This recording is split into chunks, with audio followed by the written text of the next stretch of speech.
Hey there, and welcome to Crime for Sleep. I know you're having trouble falling asleep, so let me keep you company with true crime stories from around the world.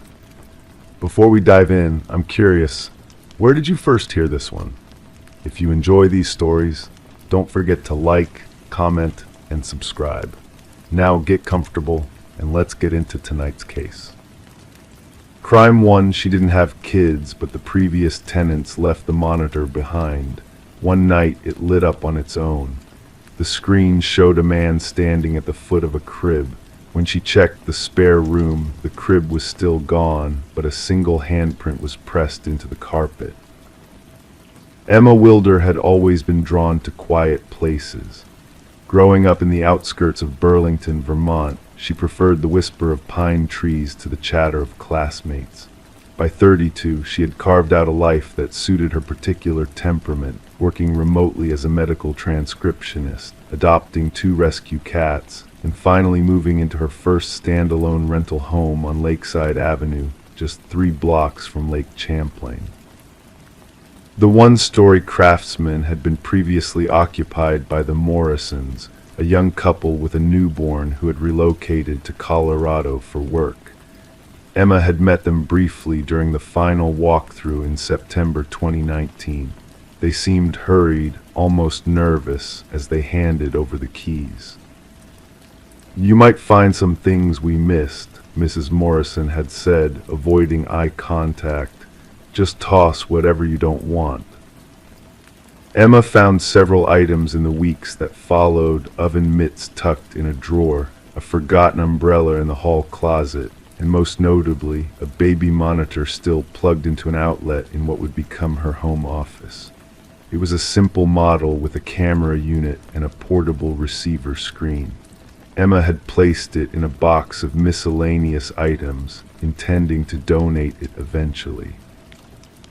Winter in Vermont came early that year. By mid-November, the temperature had dropped below freezing, and the sun disappeared by 4:30 each afternoon. Emma settled into a routine of working late, often until midnight, with only the glow of her computer screen and the occasional movement of her cats, Margot and Finn, to break the stillness of the house. On November 28th, Thanksgiving night, Emma worked later than usual, catching up on files after spending the day with her sister's family in Montpelier. The house felt particularly empty after the warmth and noise of the holiday gathering. Around 1:15 a.m., as she was preparing for bed, she heard a soft electrical hum from her office. The baby monitor receiver, which had remained unplugged in the donation box since she moved in, was illuminated. Its screen showed static at first, then cleared to reveal the image of a nursery, cream-colored walls, a mobile hanging from the ceiling, and the edge of what appeared to be a crib. Emma froze, her hand halfway to the device. There was no nursery in her house. The Morrisons had taken their baby furniture with them. As she watched, a shadow moved across the screen. Then, with shocking clarity, a man appeared in the frame. He stood at what would be the foot of the crib, looking down. He wore a dark hoodie, and though his face was mostly in shadow, Emma could make out a beard and the glint of glasses. He remained motionless for several seconds, then slowly reached a hand toward the crib. Emma dropped the receiver. It clattered to the floor, the screen going dark on impact. Her heart hammered in her chest as she fumbled for her phone, ready to call 911, but hesitated. What would she say? That an unplugged baby monitor had somehow shown her a man in a nursery that didn't exist. Instead, she gathered her courage and walked to the spare room, the room that would have been the Morrison baby's nursery. She flipped on the light switch and scanned the now empty space that contained only her desk, a bookshelf, and a filing cabinet. No crib, no cream-colored walls, just the pale blue paint she had chosen herself. As she was about to leave, something caught her eye. In the center of the carpet, where the crib would have stood based on the indentations still visible in the carpet padding, was a single, perfect handprint, much larger than a child's, pressed into the carpet fibers, as if someone had leaned heavily on that exact spot. Emma backed out of the room and locked the door. She spent the night on her couch, cats huddled protectively against her, the sounds of the house's settling wood and pipes taking on new, sinister meanings in the darkness. The next morning, in the harsh light of day, Emma convinced herself she had fallen asleep at her desk and dreamed the entire incident. The handprint was gone, or perhaps had never been there. The baby monitor remained dark and silent in its box. She carried on with her weekend, grocery shopping, and catching up on laundry, pushing the unsettling memory away. Until Sunday night, when Detective Marcus Dawson from the Burlington Police Department knocked on her door. "Ms. Wilder, I'm sorry to bother you on a Sunday," he said, badge in hand. "We're investigating a series of break-ins in the neighborhood, and we're speaking with all residents. Have you noticed anything unusual lately?" Emma hesitated, the memory of the baby monitor flashing in her mind, but she simply shook her head. "Nothing specific, no." Detective Dawson nodded, making a note in his small black notebook. "The intruder seems to target homes previously occupied by families with infants. They don't take anything valuable, just spend time in the children's rooms. We believe they may be using baby monitors to survey the homes first." Emma felt her blood run cold. "The previous tenants here had a baby," she heard herself say. "They left a monitor behind." Dawson's expression changed subtly. "May I see it?" Emma retrieved the box from her office, noticing with increasing unease that the receiver was now plugged in again, though the screen remained dark.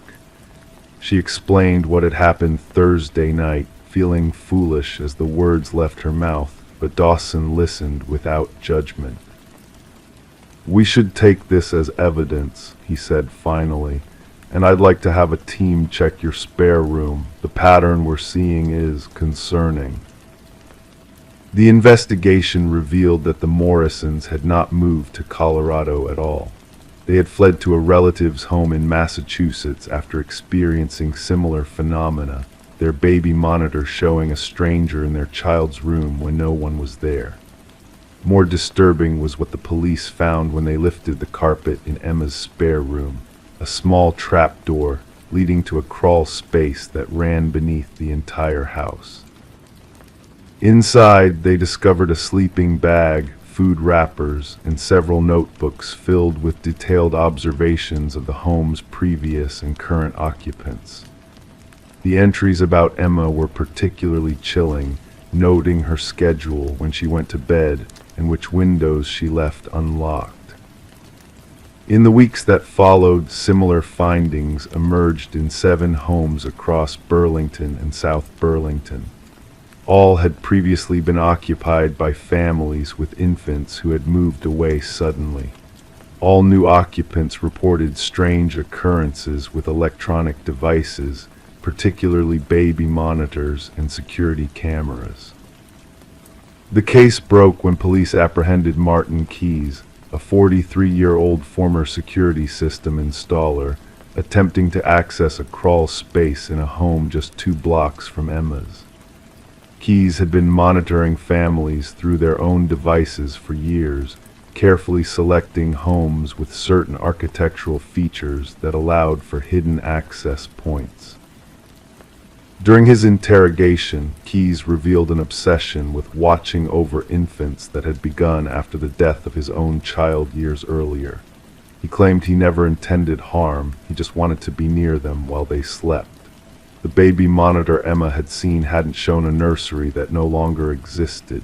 It had shown a different nursery entirely. In another home, Keyes was monitoring simultaneously. The cross signal had been an accident. Emma Wilder never spent another night in the Craftsman house. She moved to a 3rd-floor apartment downtown with no crawl spaces, no attics, and no basement. She disabled the cameras on her laptop and phone, covered them with tape just to be sure. Sometimes, in the quiet hours before dawn, she still wakes to the phantom sound of electronic static, certain that somewhere someone is watching. The Burlington Police Department ultimately connected Keyes to 12 homes across 3 counties. In each one, he had created a hidden surveillance point, establishing what the press called nests. What they couldn't determine was how many homes he had visited before establishing these long-term hiding places, or whether he had accomplices who remained unidentified. Emma still works as a medical transcriptionist, still prefers quiet to noise, but now she leaves the lights on at night and her cats sleep on either side of her pillow, alert to the smallest sounds in the darkness. And sometimes when she passes homes with "for rent" signs in her new neighborhood, she wonders about the families who lived there before and why they really left. Sometimes she wonders who might be watching them now. Crime 2, they bought the property for the land, but inside a locked shed they found rows of the same shoe, left foot only, lined up perfectly, each with a name tag. All but one were scratched out. The last one read, "Reserved." The Mendoza family had been looking for a country property for almost 2 years. Eliza, a pediatric nurse at St. Vincent's Hospital in Burlington, Vermont, wanted a place where her children could experience the same kind of rural childhood she had growing up in Montana. Her husband, Daniel, a software engineer who worked remotely, agreed that escaping the digital confines of urban living might benefit their family. When the listing for the old Whitaker farm appeared online in October 2022, something about it immediately caught Eliza's attention. Perhaps it was the rolling hills that stretched behind the modest farmhouse, or the small pond that reflected the autumn trees in the realtor photos. The price was remarkably reasonable for 12 acres with a house, even considering its remote location 15 miles outside of town. The property hasn't been lived in for almost 3 years, the realtor, Mrs. Palmer, explained as she guided them down the gravel driveway. Old Mr. Whitaker moved to assisted living after his wife passed. Their children live out west and just want to sell it now that he's gone too. The farmhouse itself needed work, peeling paint, a sagging porch, outdated appliances from the early 1990s. But the bones were good, and Daniel had always enjoyed renovation projects. "What's in that building?" Eliza had asked, pointing to a small structure about 50 yards behind the house. Unlike the weathered red barn and the dilapidated chicken coop, this outbuilding was painted a pristine white, with a new-looking padlock securing its door. "Just a storage shed," Mrs. Palmer replied a little too quickly. "I don't have the key, I'm afraid. The family said it just contains old farm equipment." Later, when Mrs. Palmer stepped away to take a phone call, Daniel whispered to Eliza, "Did you notice how she wouldn't look at that shed when she talked about it?" 2 weeks later, the Mendozas closed on the property. The price had dropped another $15,000 after their inspection revealed the need for a new septic system. The family was ecstatic despite the work ahead. 11-year-old Sophie already planning her horseback riding lessons, 8-year-old Mateo claiming the attic bedroom as his command center. The previous owners had left behind most of the furniture, kitchen items, and various farm implements. The key to the white shed, however, was conspicuously absent from the ring of keys handed over at closing. "I'll get bolt cutters tomorrow," Daniel told Eliza on their first night in the house. Probably nothing interesting in there anyway. That night, Eliza woke at 3:17 a.m. The house was silent except for the occasional creak of settling wood. She went to check on the children, finding both soundly asleep. Returning to the master bedroom, she paused at the window. In the moonlight, the white shed seemed to glow against the dark backdrop of trees. For a moment, she thought she saw movement, a shadow passing by one of the small windows, but she blinked and nothing was there.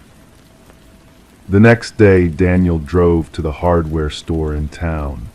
While selecting various supplies, he struck up a conversation with the elderly clerk.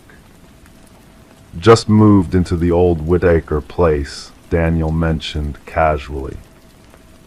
The clerk's hand paused mid-scan. "That's so, nice piece of land." "It is. Curious about that white shed out back, though. Don't have a key for it." The clerk resumed scanning, his eyes fixed on the items. Whitaker was a strange one, kept to himself mostly, especially after his daughter disappeared back in '98. "His daughter disappeared?" Daniel asked, suddenly alert. "Marlene, lovely girl, about 20 when it happened, just didn't come home one day. Police never found anything conclusive." The clerk bagged Daniel's items with deliberate care. Some folks thought Whitaker knew more than he let on, but nothing was ever proven. When Daniel returned home, he found Eliza in the kitchen unpacking boxes of dishes. Without preamble, he shared what he'd learned in town. The clerk seemed uncomfortable talking about it, Daniel concluded, and he changed the subject when I asked about the shed specifically. They decided to open the shed immediately. Daniel retrieved the bolt cutters from his truck, and together they walked across the overgrown lawn. The padlock was sturdy, newer than anything else on the property, but it gave way with a satisfying snap under the pressure of the bolt cutters. The door creaked open, releasing a wave of stale air. Daniel pulled the chain for an overhead bulb, which flickered reluctantly to life, casting a weak yellow glow over the interior. What they saw made no immediate sense. Along 3 walls of the shed, simple wooden shelves had been installed. On these shelves, arranged with obsessive precision, were shoes. Left shoes only, women's shoes, all the same style, beige pumps with a modest heel, size 7. Eliza counted 23 of them. Each shoe had a small paper tag attached to it by a string. On each tag was handwritten a woman's name. Sarah, Eliza read aloud, moving along the shelves. Jennifer, Rebecca, Donna, Andrea. Daniel stood motionless in the center of the shed. "Look," he finally said, pointing to the tags. "Most of them have been scratched out." Indeed, 22 of the 23 names had been crossed through with what appeared to be a thick black marker. Only the last shoe's tag remained pristine. It bore no name, only the word "reserved" in the same meticulous handwriting. "We should call the police," Eliza whispered, backing toward the door. Within an hour, Sheriff Leland Prescott arrived with 2 deputies. A tall man with graying temples and tired eyes, Sheriff Prescott had been with the Burlington County Sheriff's Department for 27 years. "I knew Theodore Whitaker," he told the Mendozas as his deputies photographed the shed's contents. "Quiet man, lost his wife to cancer in 2019. Before that, the family tragedy was his daughter Marlene." "We heard about that," Daniel said. "She disappeared." The sheriff nodded. March 14, 1998, 25 years old, worked as a receptionist at a dental office in town. One Friday, she didn't come home. Her car was found at the grocery store parking lot, but security cameras didn't catch anything unusual.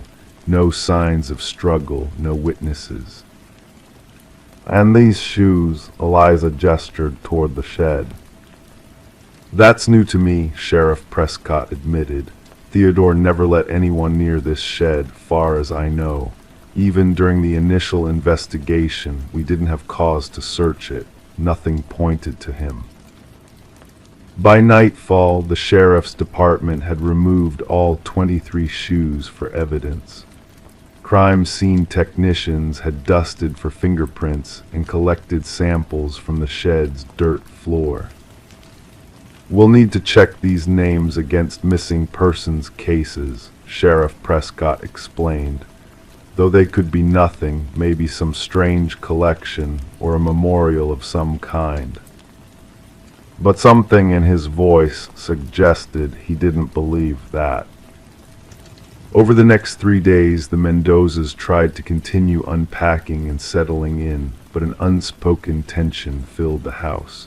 Mateo complained of bad dreams. Sophie refused to walk to the bus stop alone. Eliza found herself checking the locks 3 times before bed. On the 4th day, Sheriff Prescott returned. His face was grim. "We've made some preliminary matches," he said, sitting at the Mendoza's kitchen table. 17 of the 22 scratched-out names correspond to women who went missing in a 5-state area between 1992 and 2019. Eliza felt her stomach drop. All unsolved cases. Yes, various ages, occupations, backgrounds. The only consistent factor is that they all disappeared without a trace. No bodies ever found. Daniel leaned forward. "What about the shoe without a name, the reserved one?" The sheriff's expression darkened further. "That's why I'm here. We found numerous fingerprints in the shed. Most belonged to Theodore Whitaker as expected. But on the reserved shoe, we found fresh prints that don't match Whitaker. They don't match either of you either." "Someone else has been in that shed," Eliza whispered. "Recently," the sheriff confirmed, "and there's more.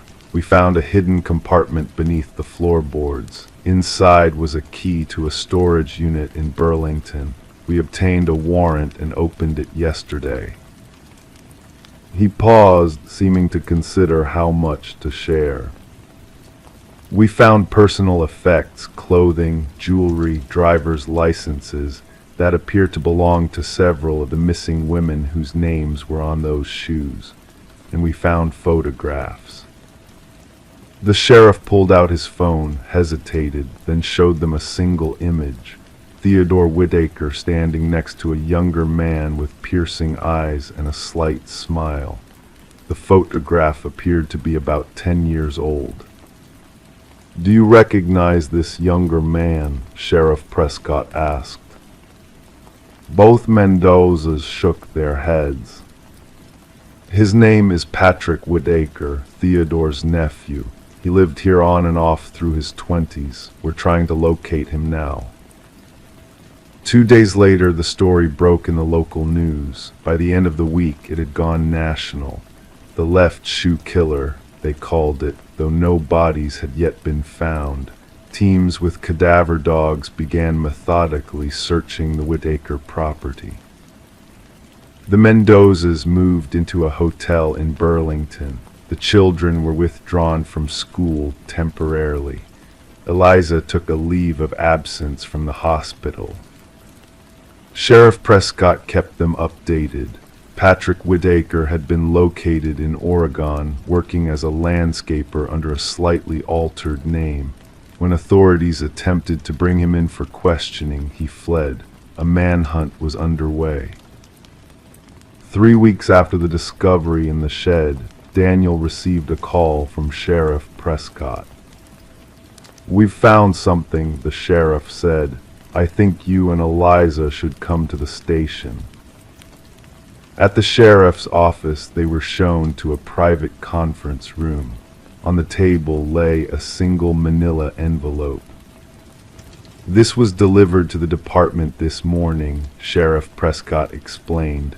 "No return address, postmarked Portland, Oregon." Inside the envelope was a note and a photograph. The note, written in the same meticulous handwriting as the shoe tags, read simply, "She had lovely feet, perfect for the collection. reserved for EM. The photograph showed their house, the Mendoza family's new home, taken from the edge of the property.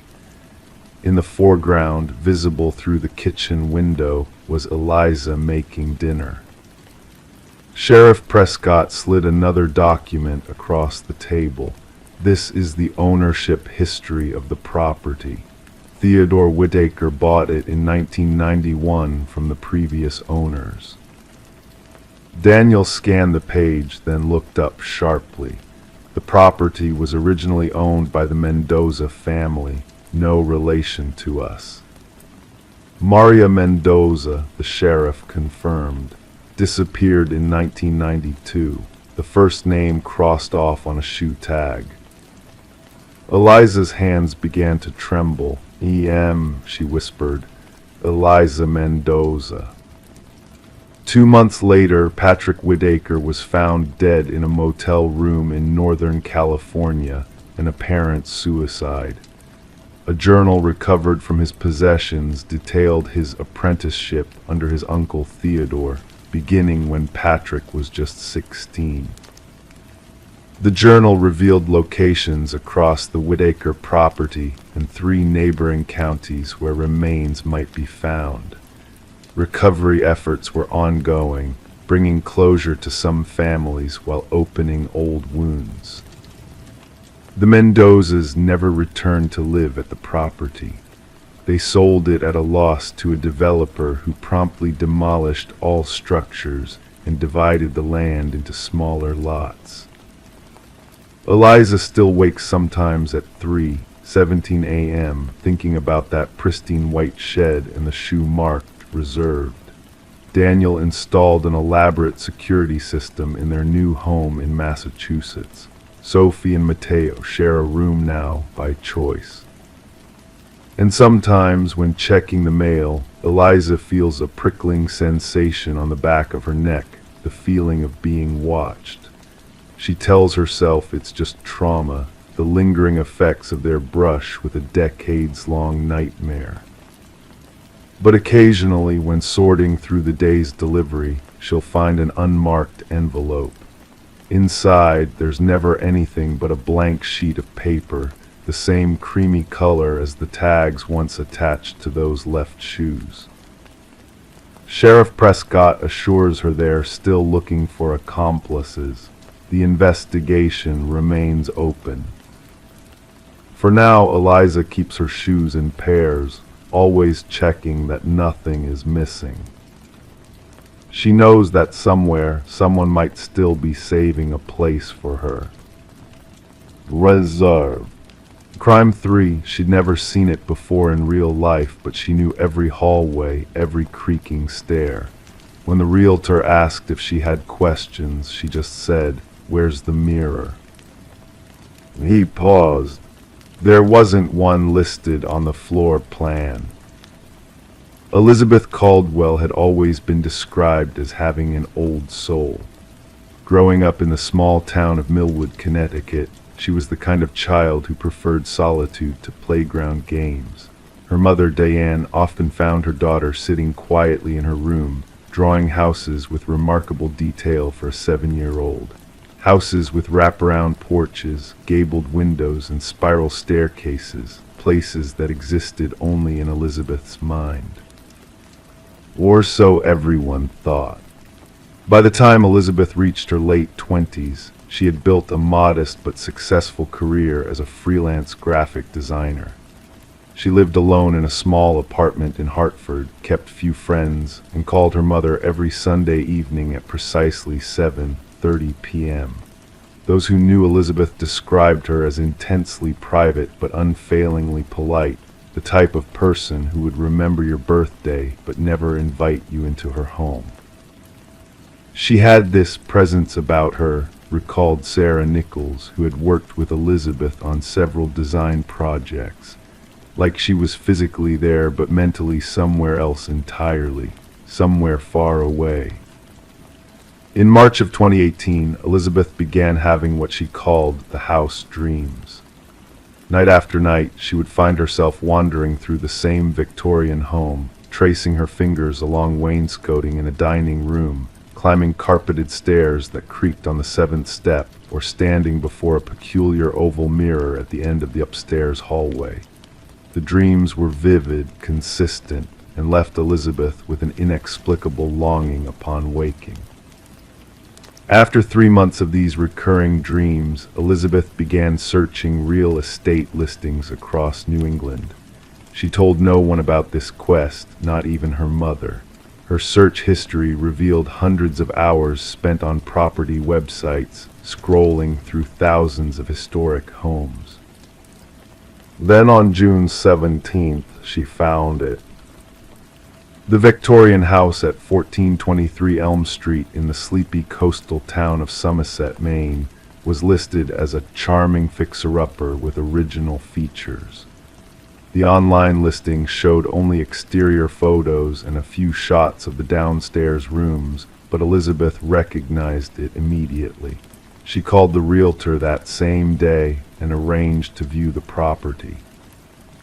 She seemed almost in a trance when she arrived, recalled James Woodacre, the real estate agent who showed Elizabeth the house. Most clients ask about the foundation, the roof, the plumbing, but she walked around like she already knew the place. Then she asked about some mirror that wasn't even mentioned in the listing. Elizabeth made an offer that afternoon, the full asking price, which was unusual for a property that had been sitting on the market for over 2 years. The offer was accepted, and Elizabeth arranged to move in by August 1st. The last call Elizabeth made to her mother was on July 29, 2018. The conversation lasted exactly 12 minutes, according to phone records. Diane Caldwell would later tell investigators that her daughter sounded happier than I'd heard her in years, speaking excitedly about finally finding the place where she belonged. That was the last time anyone heard from Elizabeth Caldwell. When Elizabeth failed to call on the following Sunday evening, Diane wasn't immediately concerned. Moving was stressful, and Elizabeth had mentioned the rural property might have spotty cell service. But after 3 days of unanswered calls and texts, Diane contacted the Somerset Police Department to request a welfare check. Officer Ray Mendoza was the first to arrive at 1423 Elm Street on August 6th. His body camera footage, later reviewed during the investigation, showed a property that appeared both lived in and oddly vacant at the same time. Front doors unlocked, Officer Mendoza noted into his radio as he entered. The footage captured a pristine entryway, no moving boxes, no disarray, nothing to suggest someone had recently moved in. And yet there were signs of occupancy, a coffee mug on the kitchen counter, still half full, a laptop open on the dining room table, Elizabeth's purse hanging on a hook by the door, containing her wallet, keys, and phone. But there was no sign of Elizabeth herself. As Officer Mendoza climbed the stairs, the seventh step creaked loudly under his weight.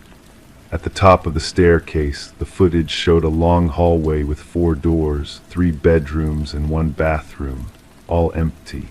But at the end of the hall hung an oval mirror in an ornate wooden frame, exactly where Elizabeth had expected to find it.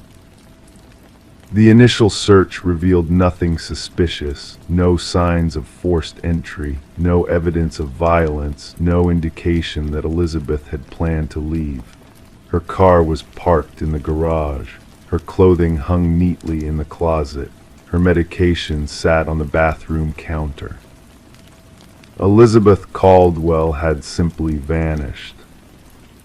In the days that followed, the Somerset police expanded their search to the surrounding area. Volunteers combed the woods behind the property. Divers searched the nearby lake. Dogs tracked Elizabeth's scent to the end of the driveway before losing it entirely, as if she had been picked up by a vehicle or had somehow disappeared into thin air. As the investigation deepened, bizarre details began to emerge. The previous owners of the house, an elderly couple named Robert and Martha Sinclair, had sold the property after living there for just 3 months. When contacted by police, they appeared reluctant to discuss their brief stay. Some houses just don't want certain people in them, Martha eventually offered, refusing to elaborate further. Then there was the matter of Elizabeth's drawings. When Diane Caldwell arrived in Somerset to assist with the search, she brought a box of her daughter's childhood artwork, dozens of drawings of houses that bore an uncanny resemblance to 1423 Elm Street, created years before Elizabeth could have possibly seen the property. "She's been drawing this place since she was 7 years old," Diane told Detective Laura Simmons, the lead investigator on the case. "How is that possible?" Perhaps the most disturbing discovery came 6 weeks into the investigation, when Detective Simmons reviewed the security footage from a gas station 2 miles from Elizabeth's house. The grainy video showed Elizabeth at 3:17 a.m. on August 2nd, 3 days after her last phone call with her mother. She was walking barefoot along the highway, wearing what appeared to be a nightgown, her expression blank and unresponsive as cars passed by.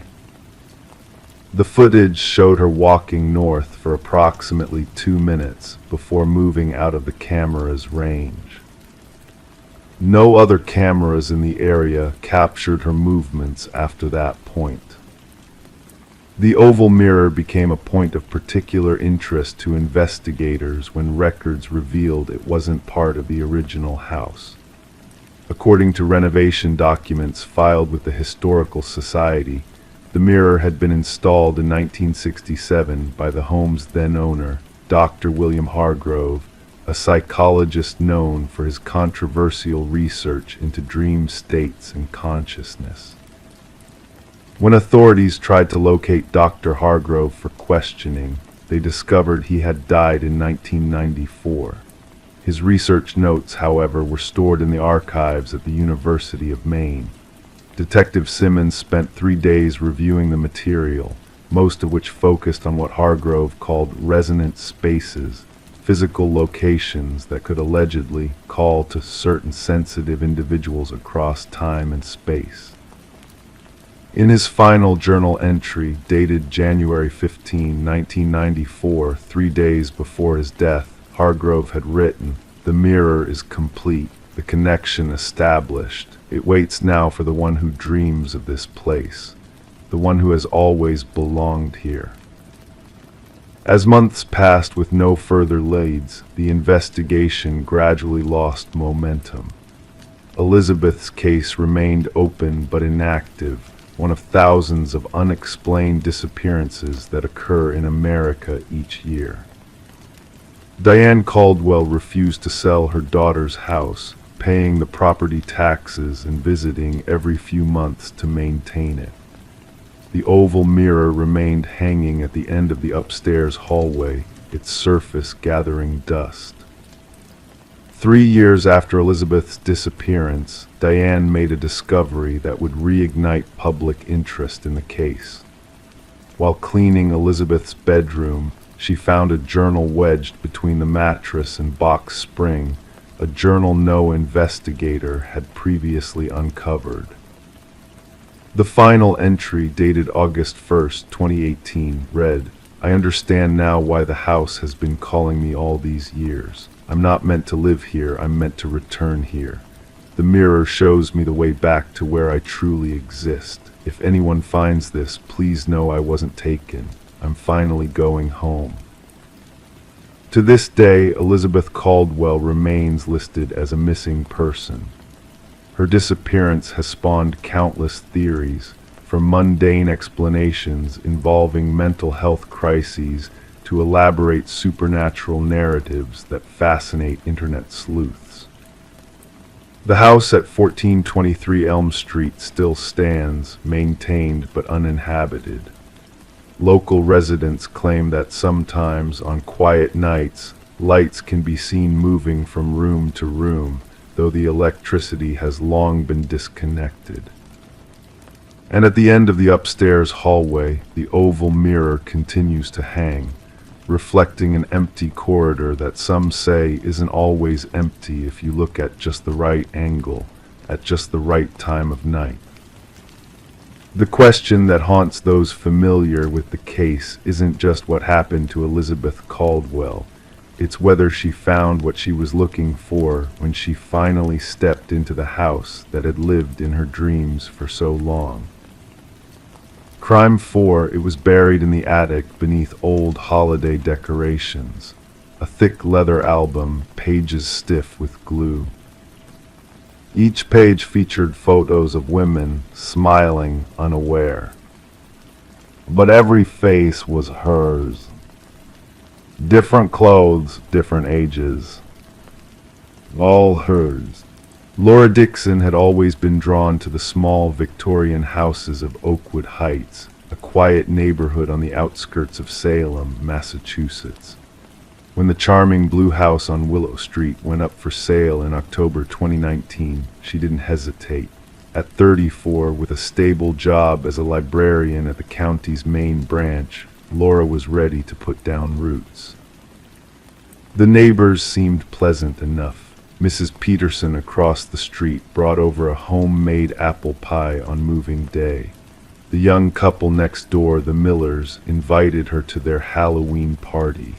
And then there was Mr. Harmon Robert, a soft-spoken widower in his early 60s who lived in the gray house at the end of the block.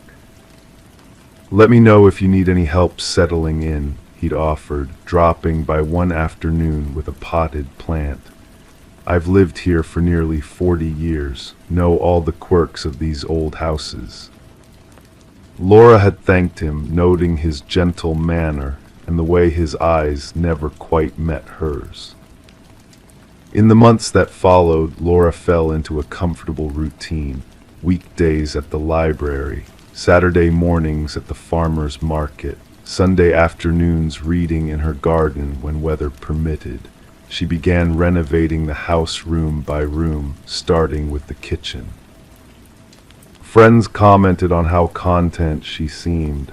"This place suits you," her best friend Megan remarked during a visit that spring. "You seem at peace here." Laura agreed. She did feel at peace, until the dreams began. They started 6 months after she moved in. Dreams of being watched, of curtains moving when there was no breeze, of footsteps on the stairs when she was alone in the house. She'd wake with her heart pounding, certain there had been someone standing at the foot of her bed. "Old houses make noise," her friend Megan assured her over coffee. "They settle." Laura nodded, sipping her latte. "You're right, I'm just being silly." But then came the morning she found the upstairs bathroom window unlocked. She was certain she'd checked it the night before. She always did, methodically moving through the house before bed. And there was the missing earring she eventually found in the hallway, though she distinctly remembered placing it in her jewelry box. Small things easily explained away until the photos. It began with an envelope in her mailbox. No stamp, no return address, just her name written in neat block letters. Inside was a photograph of her walking out of the library, taken from across the street. The date stamp in the corner was from 3 days earlier. Laura's hands trembled as she turned the photo over. Nothing, no message, no explanation. She called the police, who sent over Officer Martinez, a young woman with sympathetic eyes who took notes and promised to increase patrols in the area. "Probably just kids," Officer Martinez suggested, "but let us know if you receive anything else." A week passed, then another envelope, this time with a photo of Laura at the grocery store examining apples. The angle suggested it had been taken by someone standing very close to her. After the third photo, Laura reading in her garden, taken from what must have been Mr. Harmon's yard, Officer Martinez brought her partner, Detective Wilson, a middle-aged man with tired eyes who asked more pointed questions. "Anyone showing unusual interest in you lately? Ex-boyfriends, co-workers?" Laura shook her head. "No one." Detective Wilson studied the photos again. "Someone's clearly watching you, Miss Dixon. Is there anyone in the neighborhood who makes you uncomfortable?" Laura hesitated, thinking of Robert Harmon's averted gaze. "My neighbor, maybe, but he's been nothing but kind." The detective made a note. Robert Harmon will have a chat with him. 2 days later, Detective Wilson called her. "Mr. Harmon checks out. He's lived here for decades, no record, well respected in the community. Said he hasn't noticed anyone suspicious around your property, but he'll keep an eye out." The photos stopped after that. Summer turned to fall, and Laura began to relax again. She convinced herself it had been, as Officer Martinez suggested, just neighborhood kids playing a prank. Then came the storm. In late November, a nor'easter hit the coast. Rain lashed against Laura's windows as wind howled through the trees. Power lines came down across the neighborhood. By evening, the house was dark and growing cold. Laura built a fire in the living room fireplace and wrapped herself in blankets, listening to the storm rage outside. As lightning flashed, illuminating the room in brief, stark bursts, she noticed a shadow move across her backyard. Heart racing, she called 911, but the dispatcher explained that emergency services were overwhelmed with the storm. An officer would come when possible, but it might be hours. Another flash of lightning, another glimpse of movement outside. Laura grabbed a flashlight in her phone, retreating upstairs to her bedroom where she pushed a dresser against the door. Thunder cracked overhead, making the house shudder.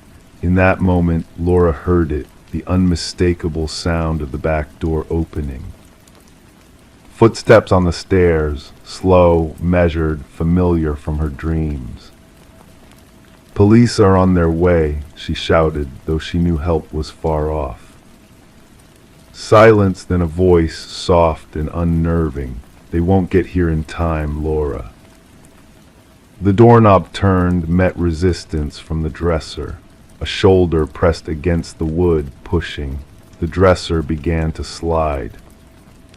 Laura frantically searched the room for a weapon, finding only a heavy crystal paperweight on her nightstand. She gripped it tightly as the gap widened. A hand reached through, then an arm. Lightning flashed again, illuminating the face of Robert Harmon, his eyes no longer averted but fixed on her with terrible intensity. "I've been watching you for so long," he whispered. Laura swung the paperweight, catching him across the temple. He stumbled backward. She pushed past him, racing down the stairs and out into the storm, rain soaking her instantly as she ran toward the miller's house next door. The police arrived 30 minutes later, finding Laura huddled with the young couple in their living room. Officers entered her house, guns drawn, but found no one. Robert Harmon's house, when they checked it, was empty as well. What they did find in Harmon's attic beneath boxes of Christmas decorations was the scrapbook, a thick leather album filled with photographs spanning decades, women of different ages in different settings. But upon closer inspection, a pattern emerged. All bore a striking resemblance to Laura. And as detectives dug deeper, they discovered the truth. Each woman had lived in Laura's house before her. Each had disappeared without explanation. Some had been declared missing, their cases gone cold. Others had simply moved away, according to neighbors, though no forwarding addresses were ever found. Further search of Harmon's house revealed hidden spaces in the walls containing personal effects from each woman, jewelry, locks of hair, handwritten letters that had never been sent. But of Robert Harmon himself there was no trace. He vanished that stormy night, leaving behind only his obsession, preserved in the pages of that terrible book. Laura never returned to the blue house on Willow Street. Reports say she moved across the country, changed her name. The house stands empty now, its blue paint slowly peeling away. Sometimes neighbors say on stormy nights they see a figure at the window watching the street, waiting. And in small towns across the country, quiet widowers have moved into houses at the ends of tree-lined blocks, introducing themselves to new neighbors with potted plants and offers of help. Always noticing the women who live alone. Always watching. Always collecting faces for a book no one will find until it's too late. Crime 5, she bought the place fully furnished, including the deep freezer in the garage. It was locked tight, sealed with a chain. When she broke it open, the smell was overwhelming. Inside, a taxidermy deer's head and a cell phone that lit up as soon as it hit the light. It had one contact, don't. Megan Collier had always been practical about real estate. At 34, she'd moved enough times to know what mattered: good bones, natural light, and a neighborhood that wouldn't depreciate. The Victorian-style home on Oakwood Lane in Stillwater, Minnesota, checked all those boxes when she toured it in April 2023. The previous owner, a man named Walter Kendrick, had passed away 3 months prior, and his daughter was selling the property from out of state. She wanted a quick sale, furniture included. It's a time capsule, the realtor had said, gesturing to the heavy wooden furniture and outdated wallpaper. But the price reflects that, and hey, you won't need to buy a single thing. Megan appreciated the practicality. She'd take her time redecorating, but having furniture from day one would save her thousands. The paperwork went smoothly, and by June she had the keys. The first few weeks passed in a blur of cleaning and organizing. Walter had been a widower who lived alone for nearly 2 decades after his wife died in 2004. His belongings told the story of a solitary man: shelves of mystery novels, a collection of hand-carved chess pieces, and framed maps of places he'd never visited. It was almost July when Megan finally tackled the detached garage. Unlike the meticulously organized house, the garage was cluttered, tools hanging from pegboards, boxes stacked against walls, and in the corner, a large chest freezer. The white appliance was at least 20 years old, its exterior yellowed with age. But what caught Megan's attention was the heavy chain wrapped around it, secured with a padlock. Guess Walter didn't want anyone stealing his steaks, she joked to herself, making a mental note to call a locksmith. But locksmiths were expensive, and the freezer was probably just full of freezer-burned food. After a week of procrastination, Megan returned to the garage with bolt cutters she'd borrowed from her neighbor. The chain fell away with surprising ease.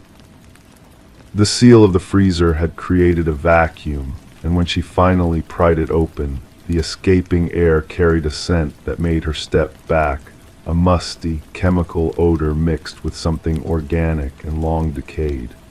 The freezer hadn't been running in months. Inside, resting atop a folded tarp, was a taxidermied deer head. Its glass eyes caught the light from the garage door, giving it an eerily lifelike appearance. The preservation work was amateur at best, the fur was patchy, and the expression was wrong somehow, like the taxidermist had never actually seen a deer. "What the hell?" Megan muttered, reaching in to lift the peculiar object. That's when she saw it. Beneath the deer head was an old flip phone, its plastic casing yellowed like the freezer itself. As the sunlight hit it, the screen flickered to life, displaying a low battery symbol. Megan nearly dropped it in surprise. Later, she would tell Detective Harris that this was the moment she should have called someone. But curiosity is a powerful force. The phone's battery lasted just long enough for Megan to navigate to the contacts. There was only one entry, labeled simply, "Don't." No phone number was visible until she selected it. Before she could decide whether to press call, the phone died in her hand. Detective Layla Harris had been with the Stillwater Police Department for 12 years. She specialized in cold cases, the ones that lingered in filing cabinets, waiting for fresh eyes. When Megan Collier walked into the station with an old flip phone and a story about a locked freezer, Harris recognized the familiar pull of something that didn't add up. "So you charged the phone?" Harris asked, turning the device over in her latex-gloved hands.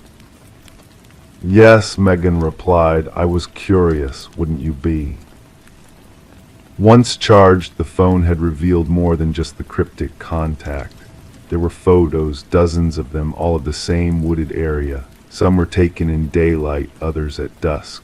In several, there appeared to be a reflection in water, perhaps a lake or pond. No people, no identifiable landmarks, just trees, water, and in one image, what might have been a structure in the distance. "And you said Walter Kendrick owned this house for how long?" Harris asked. "According to the realtor, over 30 years. His wife died about 20 years ago. Cancer, I think." Harris nodded, making notes. "Did you notice anything else unusual about the house? Anything locked or hidden?" Megan thought for a moment. "Now that you mention it, there's a portion of the basement that seems walled off. I assumed it was just the foundation, but it's strange. The dimensions don't quite match the floor above." Within 24 hours, the Stillwater police had obtained a warrant to search the Oakwood Lane property. The media caught wind of the story quickly. Small-town mysteries had a way of spreading, but the details were kept quiet. Only a few knew about the phone with its single ominous contact. What they found in the basement changed everything.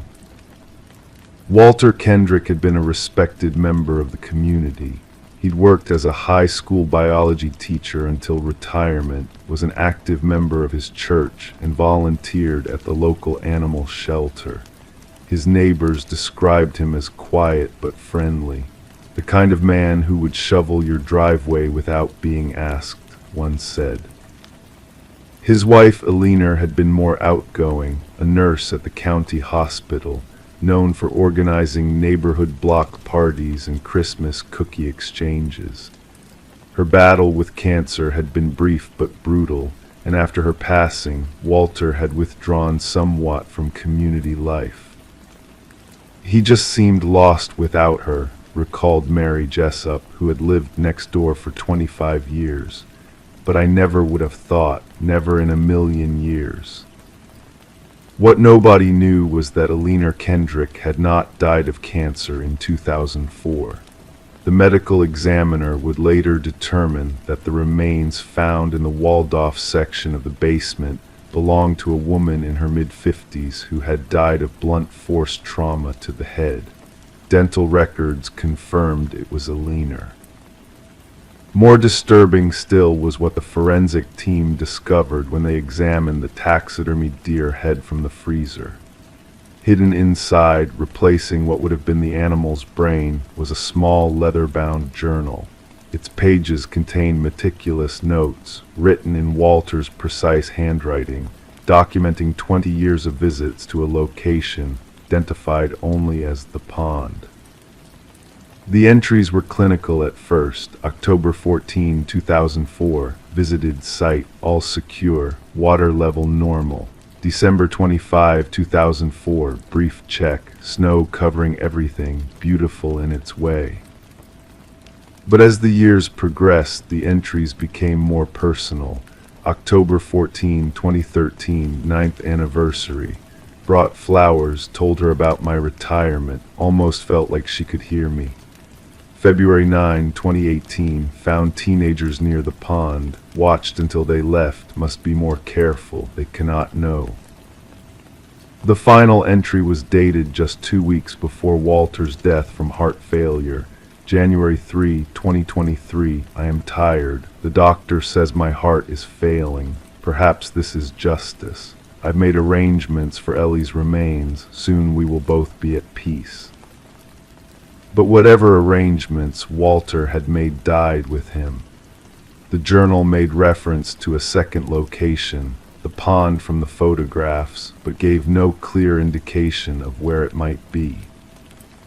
The case broke open 6 months later, when a teenager named Jason Mills came forward after seeing a news report about the investigation.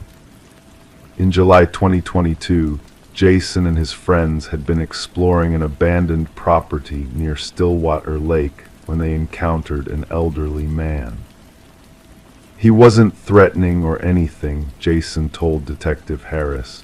Just said we were on private property and needed to leave, but he seemed really anxious, kept looking over at this small pond on the property. We thought he was just some crazy old dude, but when I saw his picture on the news, it was definitely him, the teacher guy. The property Jason described had once belonged to Alina's parents. After their deaths, it had remained in the Kendrick name but had fallen into disrepair. The small pond on the property was unremarkable, perhaps 50 feet across, surrounded by cattails and marsh grass. When the dive team searched the pond, they found what Walter had been protecting all those years. A waterproof case containing Alina's wedding ring, her nurse's pin, and a letter in Walter's handwriting. The letter was a confession, not just to Alina's murder following an argument about his infidelity, but to a second crime. In the mud at the bottom of the pond, wrapped in chains similar to those that had secured the freezer, they found another set of remains. These belonged to Catherine Wheeler, a nursing colleague of Alina's who had been reported missing in 2003, the woman Walter had been having an affair with. For Megan Collier, the revelation that her home had belonged to a murderer was life-altering. She couldn't bring herself to continue living there and sold the property at a loss. The house on Oakwood Lane now sits empty, a local landmark for all the wrong reasons. As for the mysterious contact in the phone, its purpose was never conclusively determined. The number belonged to a prepaid phone that had never been activated. Detective Harris theorized that Walter had set it up as a reminder to himself, a constant warning not to confess, not to reveal his secrets. In his final days, knowing death was imminent, Walter Kendrick had tried to ensure his secrets would die with him. He had hidden the journal inside the taxidermied deer, amateur work he had done himself shortly after Alina's death. He had locked the freezer and hidden the key. But he had made one critical mistake. He had kept the phone with its photographs of the pond and its single condemning contact. Perhaps he couldn't bring himself to destroy this last link to his crimes, or perhaps, in his own way, he wanted to be discovered. Some secrets refuse to stay buried, no matter how deep the water, no matter how cold the freezer. The residents of Stillwater still talk about Walter Kendrick and the 2 women he silenced. They speculate about what drove a seemingly ordinary man to such extraordinary violence. They wonder if there might be other victims, other secrets. And sometimes, late at night, they drive slowly past the empty house on Oakwood Lane. their headlights illuminating the detached garage where a freezer once held a terrible truth, waiting patiently to be discovered. Crime 6, she flipped the mattress after moving in and found letters scorched into the fabric. It wasn't my idea. Under the bed frame, duct taped to the slats, was a flash drive. It was empty, except for a folder labeled Play Last. Jessica Whitman had always been methodical. Every decision she made was carefully weighed, including her choice to move from Portland to the small town of Millhaven, Minnesota, in the winter of 2018. At 32, she was starting over after a difficult divorce. Her new job as a librarian at Millhaven Public Library offered modest pay, but promised the quiet life she craved. The rental on Cedar Street seemed perfect, a small, one-bedroom apartment in a converted Victorian house. The rent was surprisingly affordable. The landlord, a thin, nervous man named Edward Phelps, had been eager to find a tenant. Perhaps too eager, Jessica would later reflect. "It's been empty for almost 8 months," Edward had told her, keys jingling in his pale hands. "The last tenant left abruptly. Some family emergency back east, never even gave notice." Jessica moved in on January 12th, a Saturday marked by light snowfall that dusted Millhaven like powdered sugar. She spent that first day arranging her bookshelves and unpacking kitchen items, postponing bedroom setup until Sunday. The previous tenant had left behind an old queen-sized mattress that Edward insisted was practically new. Jessica had planned to replace it eventually, but decided it would suffice for a few nights. That Sunday morning, Jessica stripped the mattress of the freshly laundered sheets she'd put on it the day before. She intended to rotate it, another of her methodical habits. As she lifted one side, she noticed a dark patch on the underside. Curious, she flipped the entire mattress over. The message was burned into the fabric, not haphazardly, but with what must have been careful, deliberate pressure from a heated implement. 5 words that would come to haunt Jessica's dreams. It wasn't my idea. Jessica ran her fingers over the charred letters. They were deep enough that whoever had created them had pressed hard, possibly using a soldering iron or heated knife. The precision suggested patience, planning. Her first instinct was to call Edward, but something stopped her, an inexplicable urge to investigate further before involving anyone else. She knelt beside the bed and examined the frame. Nothing unusual about the headboard or footboard. She checked underneath, running her hand along the supportive slats. That's when her fingers found it, a small rectangular object secured with silver duct tape to the underside of a wooden slat, a flash drive. Jessica's hands trembled slightly as she peeled away the tape. The drive was black, unmarked, and ordinary. She took it to her laptop in the living room, inserted it, and waited. A single folder appeared on her screen. It contained no files, just a subfolder labeled Play Last. Inside that, a video file, Watch MEMP4. Jessica hesitated, her cursor hovering over the file.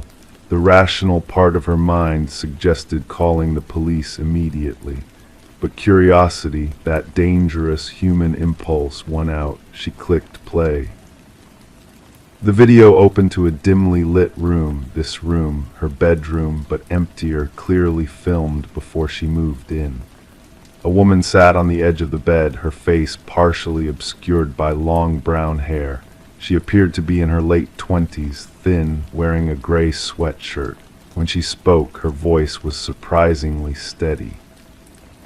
"My name is Elise Morton. If you're watching this, you found my message. I've been living in this apartment for 11 months. I'm recording this on November 3rd, 2017. The woman, Elise, paused, tucking her hair behind her ear. "I'm not crazy. I need you to believe that." She explained that strange things had begun happening about 2 months after she moved in. Small items disappeared and reappeared in different locations. She would wake to find doors open that she was certain she had closed. Twice, she found muddy footprints in the bathroom that weren't hers. I changed the locks, Elise continued. Edward seemed annoyed but didn't ask questions. The incident stopped for 3 weeks, then they started again. Elise described finding a man's watch, not hers, on her nightstand one morning. Another day, she discovered all her kitchen knives had been rearranged. She installed a camera, but it revealed nothing. The camera itself vanished 2 days later.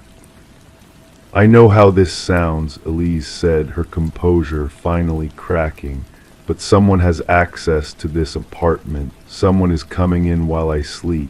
She leaned closer to the camera, and I think it's Edward. Jessica paused the video, her heart racing. She glanced toward her front door, suddenly aware of how vulnerable she felt. Had she checked that the deadbolt was secured, she couldn't remember. She resumed the video. Elise explained that she had found old newspaper clippings in the basement storage unit assigned to her apartment. Articles about 2 previous tenants who had reported similar experiences before abruptly moving out. One had filed a police report about a stalker, but it had led nowhere.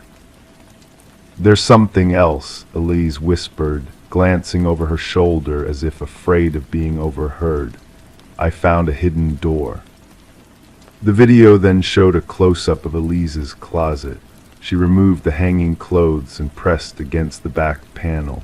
It slid sideways, revealing a narrow passageway. The camera followed as she crawled through, emerging into what appeared to be a maintenance space between walls. A small chair was positioned there, alongside a table holding a glass of water and a book. "Someone sits here," Elise's voice trembled. "Someone watches me through the walls." The camera panned to show tiny holes drilled through the plaster, offering a clear view of the bedroom.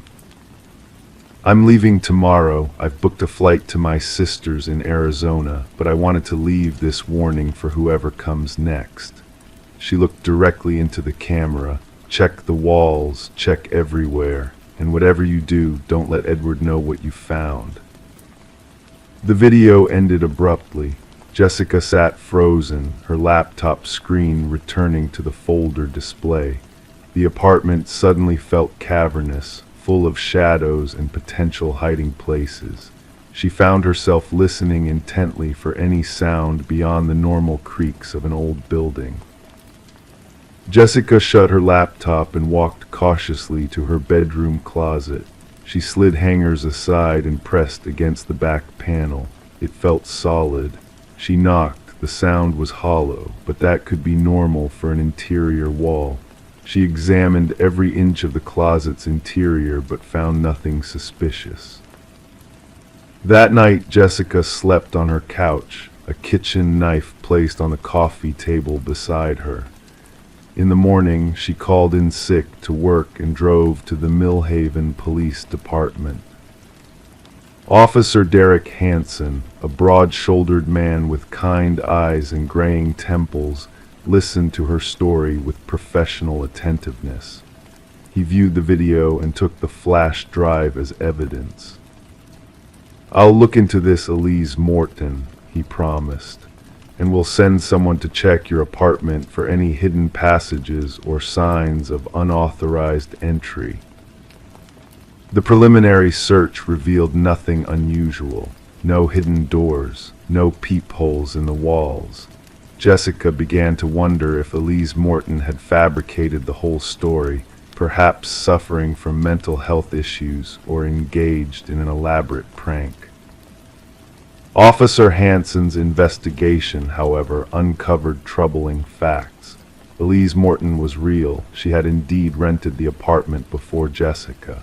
She had abruptly terminated her lease and moved to Arizona in November 2017, just as the video stated, but attempts to contact her proved unsuccessful. Her sister in Phoenix claimed Elise had stayed with her for only 2 weeks before continuing to California. She hadn't heard from her in months. More concerning, Edward Phelps had owned the building for only 4 years, but in that time, Jessica's apartment had seen 5 different tenants. None had stayed longer than a year. 2 had left without notice, forfeiting security deposits. Jessica agreed to temporarily relocate to a motel while police conducted a more thorough search of the apartment. On the second day, they found it, not in the bedroom closet, but in the bathroom. A section of wall behind the shower concealed a narrow passage that led to a small space between walls. Just as Elise had described, there was a chair and small table, and on the wall, tiny holes that provided a clear view of both the bathroom and, at an angle, the bedroom. Edward Phelps was brought in for questioning. He denied everything at first, claiming no knowledge of the hidden space. When confronted with evidence, fingerprints found on the chair, a notebook containing detailed observations of Jessica's daily habits during her short tenancy, his story changed. "I just watched," he insisted, his thin face contorted with distress. "I never hurt anyone. I never touched them. It wasn't my idea." That phrase, the same words burned into the mattress, sent chills through Jessica when Officer Hansen relayed Edward's statement. What did he mean? It wasn't his idea. Whose idea was it? Edward refused to elaborate. He was charged with stalking, invasion of privacy, and illegal surveillance. Released on bail pending trial, he disappeared 3 days later. His car was found abandoned at a rest stop near the Wisconsin border. The investigation widened.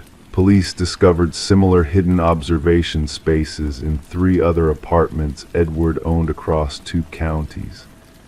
In one, they found a collection of personal items apparently taken from former tenants: a watch, a hairbrush, a camera. Jessica never returned to the apartment on Cedar Street. She stayed in Millhaven, moving to a different neighborhood, determined not to let fear drive her away from the fresh start she had sought. 6 months later, a construction worker renovating the old Victorian house made a grisly discovery in the basement: human remains concealed within a sealed wall cavity. Forensic analysis would eventually identify the remains as belonging to 3 individuals, all former tenants. Among them was Elise Morton. Investigators now believe Edward Phelps was responsible for at least 5 disappearances across the Midwest spanning 2 decades. But despite exhaustive efforts, he has never been found. And to this day, Jessica wonders about those words burned into the mattress. It wasn't my idea. Was it a plea, a deflection of guilt, or a clue suggesting Edward hadn't acted alone? Sometimes late at night, when sleep evades her, Jessica imagines Edward still out there somewhere, perhaps watching someone new. And she wonders who gave him the idea in the first place, and whether that person is watching too. In the town of Millhaven, the Victorian house on Cedar Street remains empty, its windows dark. Local children whisper stories about it as they pass. Few know the truth about what happened there. Fewer still know about the message burned into a mattress, a message that, like the case itself, remains an open wound in the fabric of a quiet Minnesota town. Crime 7, the TV was unplugged. Still, every night it buzzed faintly and flickered on. No sound, no channels, just static until a blurry face began forming. Each night it got clearer, and one night it smiled. Laurel Creek was the kind of suburb where people moved to forget that cities existed. The streets were wide, the lawns were green, and the neighbors waved from their porches. Alina Mason had lived in her modest 2-bedroom house on Sycamore Drive for nearly 30 years. At 67, she was known by the neighborhood children as the Cookie Lady, always ready with freshly baked treats and warm conversation. Her husband, Richard, had passed away 5 years prior, but Alina carried on with quiet resilience that earned her the respect of everyone on the block. Her routines were as predictable as the seasons. Monday was for grocery shopping. Tuesday was bridge club at the community center. Wednesday was when she volunteered at the local library reading to children. Thursday was dedicated to her garden. Friday was dinner with her daughter's family. Weekends were for rest and church. Alina's life was a gentle rhythm that offered comfort to those around her, a reminder that some things remained constant in an ever-changing world. That's why when Alina missed Bridge Club one Tuesday in October, her friend Martha Holloway thought little of it. Perhaps she caught a cold or decided to visit her sister in Columbus. But when Alina didn't answer her phone that evening, Martha felt the first flutter of unease in her chest. By Wednesday morning, when Alina failed to arrive at the library, something she had never done in 15 years without calling ahead, Martha drove to Sycamore Drive. Alina's blue Buick was in the driveway. The morning newspaper remained rolled up in its plastic sleeve by the front door. The curtains were drawn, unusual for Alina, who loved to let the morning in, as she often said. Martha knocked, called out, and eventually tried the door. It was unlocked. The house felt wrong, Martha would later tell Detective James Harmon. Not scary, just wrong. Like walking into a photograph where someone has moved all the furniture an inch to the left. The living room was tidy as Alina always kept it. Family photos lined the mantel above the fireplace. A half-finished crossword puzzle lay on the coffee table next to a pen. The kitchen showed signs of a prepared but uneaten breakfast, a single plate with untouched toast, a cold cup of coffee. No signs of struggle. No evidence of forced entry, but Alina was nowhere to be found. The only thing out of place was the television. It sat on its stand, the black screen reflecting the sunlight from the window behind it. Its power cord was coiled neatly on the floor beside the outlet, unplugged. She never watched much TV after Richard died, Martha explained. Said it made the house feel emptier somehow. Detective Harmon was a 20-year veteran of the Laurel Creek Police Department. At 48, he had the patient eyes of a man who had seen enough to know that things were rarely as they appeared on the surface. Disappearances of elderly people living alone usually had simple explanations: medical emergencies, confusion, sometimes, sadly, suicide. But something about Alina Mason's case tugged at him in ways he couldn't articulate. The investigation began with the standard procedures. Hospitals were contacted. Alina's daughter, Sarah Winters, was notified. Neighbors were interviewed. Cell phone records were checked, though Alina used her phone sparingly. Her bank accounts showed no recent activity. Her passport remained in the drawer of her bedside table.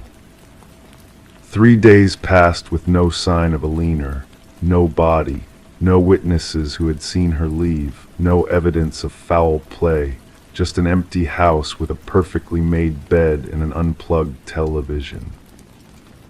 On the 4th night after Alina's disappearance, Sarah stayed at her mother's house. She couldn't sleep in Alina's bed, so she made up the couch in the living room. Around 2:17 a.m., she was awakened by a faint buzzing sound. The television had turned on, static filling its screen with dancing gray and white particles. "I thought I must have rolled onto the remote," Sarah told Detective Harmon the next morning, dark circles under her eyes. But the remote was on the coffee table, and the TV. It wasn't plugged in, I checked. Harmon examined the television, an older model, the kind with actual buttons on the front panel rather than touch-sensitive controls. There was nothing unusual about it, except that it had apparently turned on while disconnected from power. The department's technical analyst suggested it might have retained a charge in its capacitors, or perhaps Sarah had been dreaming. But Sarah was adamant. I unplugged it again and went back to sleep, but it turned on again around 4 a.m., and there was, I know how this sounds, but there was a shape in the static, like a face but blurry. The case took a darker turn when Harmon discovered that Alina wasn't the first elderly resident of Laurel Creek to disappear under similar circumstances. 13 months earlier, Gerald Hoffman, a 72-year-old retired accountant, had vanished from his home 3 blocks away. His case had been handled by another detective who had since transferred to another department. The similarities were striking. No signs of forced entry, a seemingly normal day interrupted, and an unplugged television. Gerald's daughter, Patricia, had never mentioned anything about the television turning on by itself, but when Harmon interviewed her again, her response chilled him. "Dad called me the week before he disappeared," Patricia said, her voice barely above a whisper. "He said he was seeing things in the static on his TV. I thought he was confused, maybe the early stages of dementia. He said it looked like a man watching him through the screen." Harmon began pulling records of missing persons cases within a 50-mile radius over the past 5 years. He found 3 more cases with similar patterns, all involving elderly individuals living alone, all unsolved, all with mentions of unusual television behavior in the case notes that had been dismissed as confusion or coincidence. As Harmon dug deeper, he discovered that all 5 missing persons, including Alina, had at one point in their lives worked for or had connection to Meridian Electronics, a now-defunct manufacturing plant that had operated in Laurel Creek from 1972 to 1989. Alina had worked in the administrative office for 6 years. Gerald had been an electrical engineer there. The other 3 had connections ranging from maintenance work to quality control. On the 7th night after Alina's disappearance, Harmon decided to spend the night in her house. He told no one except his partner, Officer Lisa Chen, who thought he was overworking the case. Harmon set up a small camera facing the television and settled into the armchair with a thermos of coffee. At 2:17 a.m. exactly, the unplugged television came to life with a soft buzz. Static filled the screen, gray and white particles dancing chaotically. Harmon stood, his heartbeat quickening as he approached the set. The static shifted, patterns forming and dissolving, and then gradually the randomness seemed to organize itself into a shape, vague at first, then unmistakable, a face. It was the face of a man, perhaps in his 40s, looking out through the static as if through a window.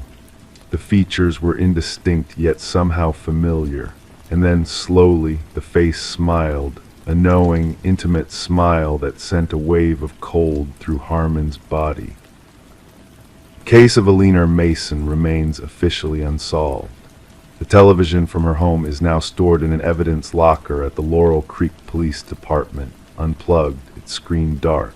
Detective Harmon requested transfer to another division 3 weeks after his night in Alina's house.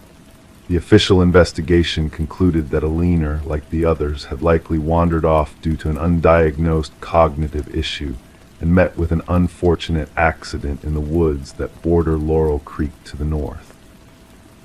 But occasionally, late at night, the officer on duty at the station will report hearing a faint buzzing from the evidence room. By the time they investigate, it's always silent. Just an empty room with rows of shelves holding the physical remnants of unsolved mysteries. And somewhere perhaps Alina Mason and the others are still watching or being watched through the flickering veil of static. Sarah Mason still visits her mother's house every Sunday. She waters the plants, dusts the shelves, and keeps the rooms aired out. She never stays after dark. She never turns on the television. She never mentions the dreams she sometimes has, dreams of her mother sitting in a room very much like her own living room, but not quite right, watching static on an unplugged TV, waiting for a face to appear. A face that more and more looks like her own. Crime 8, tucked behind a wardrobe, she found a full-length mirror wrapped tight in blood-stained sheets and nailed to the wall behind it. When she uncovered it, her reflection blinked, a moment too late, then smiled even though she didn't. The house at 1847 Oleander Avenue had stood for nearly a century in the quiet neighborhood of Larkwood, Minnesota. A modest two-story Victorian with peeling white paint and blue shutters that had faded to a dull gray over decades of harsh winters. Most locals barely noticed it anymore, just another aging landmark in a town where very little changed. Caroline Weiss had never planned to return to Larkwood. At 32, she had built a life for herself in Chicago, far from the whispers and sidelong glances that had followed her family name since her childhood. But when her elderly Aunt Elaine passed away in her sleep, leaving Caroline as the sole inheritor of the Oleander Avenue house, something pulled her back. "You don't have to keep it," her boyfriend Derek had told her over the phone as she drove the quiet highways toward her hometown. "Just clean it out, sell it, and come home." Home, the word felt hollow. Chicago was where she lived, but Larkwood, despite everything, was threaded through her bones. The house on Oleander Avenue had been her refuge during the tumultuous years after her parents' divorce, when her mother had spiraled into depression and Caroline, just 11, had been sent to live with Aunt Elaine. On that first night back, Caroline stepped carefully through rooms filled with the accumulated possessions of her aunt's 87 years. Photographs in tarnished frames, stacks of yellowed newspapers, crocheted blankets draped over furniture that had not been moved in decades. The house smelled of mothballs and something else, a faint metallic scent that reminded Caroline of pennies left too long in a pocket. It was strongest upstairs, in the narrow hallway that led to what had once been her bedroom. "I'll start here tomorrow," she whispered to herself, pushing open the door to her old room. The space was largely as she remembered it: floral wallpaper, a twin bed with an iron frame, a desk beneath the window that overlooked the backyard. But her aunt had clearly been using it for storage in recent years. Cardboard boxes were stacked against one wall, and an antique wardrobe that Caroline didn't recognize stood in the corner, partially blocking access to the closet. Caroline slept fitfully that night in her aunt's bed downstairs. Dreams of running through endless hallways, of knocking on doors that wouldn't open, of voices calling her name from behind walls. When morning came, she felt more exhausted than when she'd fallen asleep. She spent the day sorting through her aunt's belongings, making piles for donation, for keeping, for disposal. By late afternoon, she'd made her way upstairs to her old bedroom. The wardrobe was heavier than it looked, solid oak with intricate carvings along its doors. It took all her strength to shift it a few inches, enough to access the closet behind it. That's when she saw the edge of something protruding from the wall inside the closet. A corner of fabric, stained dark brown, nailed to the plaster. "What in the world?" Caroline muttered, reaching for the fabric. It was a bedsheet, she realized, wound tightly around something flat and hard. As she pulled at it, the metal scent that had been lingering in the air intensified. The stains, she now saw clearly, were the rusty brown of old blood. Her heart hammered against her ribs as she unwound the sheet. Beneath it was a mirror, a full-length mirror in a simple wooden frame, secured to the wall with heavy nails driven through its corners. Caroline's reflection stared back at her, pale and wide-eyed in the dim light of the closet. She took a step back, and that's when it happened. Her reflection blinked a moment after she did, as if lagging behind by the smallest fraction of a second. And then, more disturbing still, it smiled, a slight upturn of the lips that Caroline knew she wasn't making. She stumbled backward away from the closet, away from the mirror. Her foot caught on a box, and she fell hard, knocking the wind from her lungs. For several moments she lay there, gasping, staring at the ceiling, telling herself it was exhaustion, a trick of the light, her imagination running wild in a house full of memories. When she finally gathered the courage to look again, the mirror reflected only the empty closet, the angle from the floor not capturing her at all. The blood-stained sheets lay in a heap where she'd dropped them. Caroline called Derek that evening, her voice shaking as she recounted what she'd found. "A mirror behind a wardrobe," he asked, skepticism evident even through the phone. "And you think it, what moved on its own?" "I know how it sounds," she replied, "but there's something wrong with it. And those stains, Derek, I think that's blood." "Old houses have all kinds of weird stuff in them," he said, trying to sound reassuring. "Previous owners do renovations, hide things in walls. It's probably just rust or water damage on the sheets."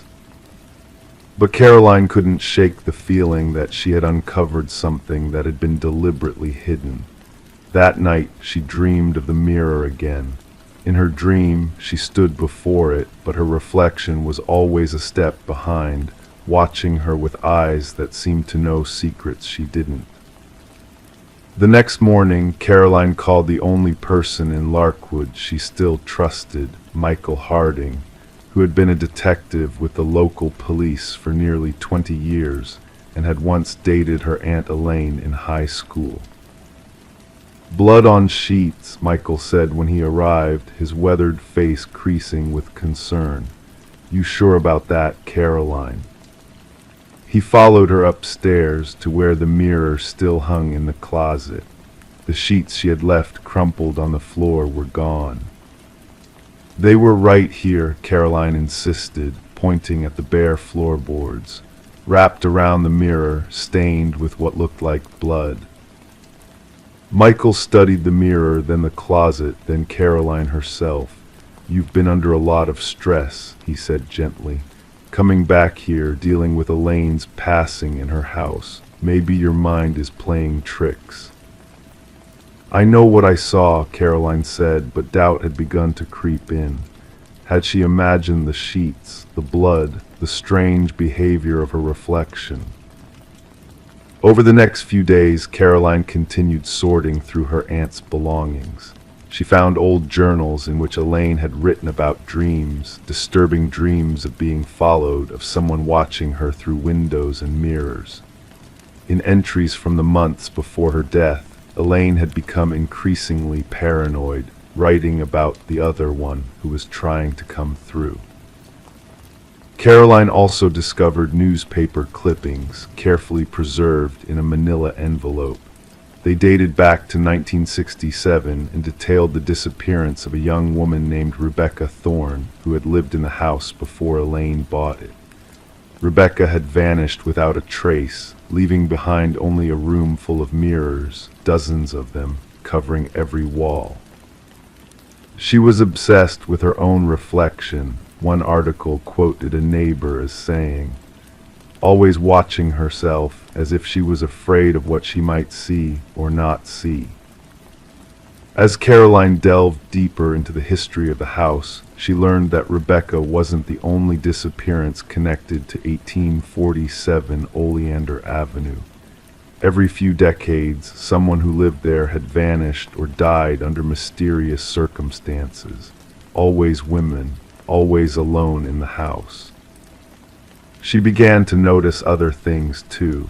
Objects moved when she wasn't looking.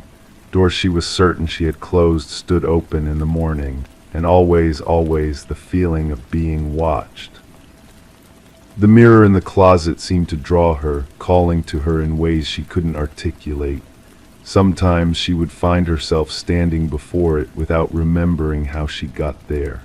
Her reflection would stare back, eyes slightly different than her own, darker, hungrier.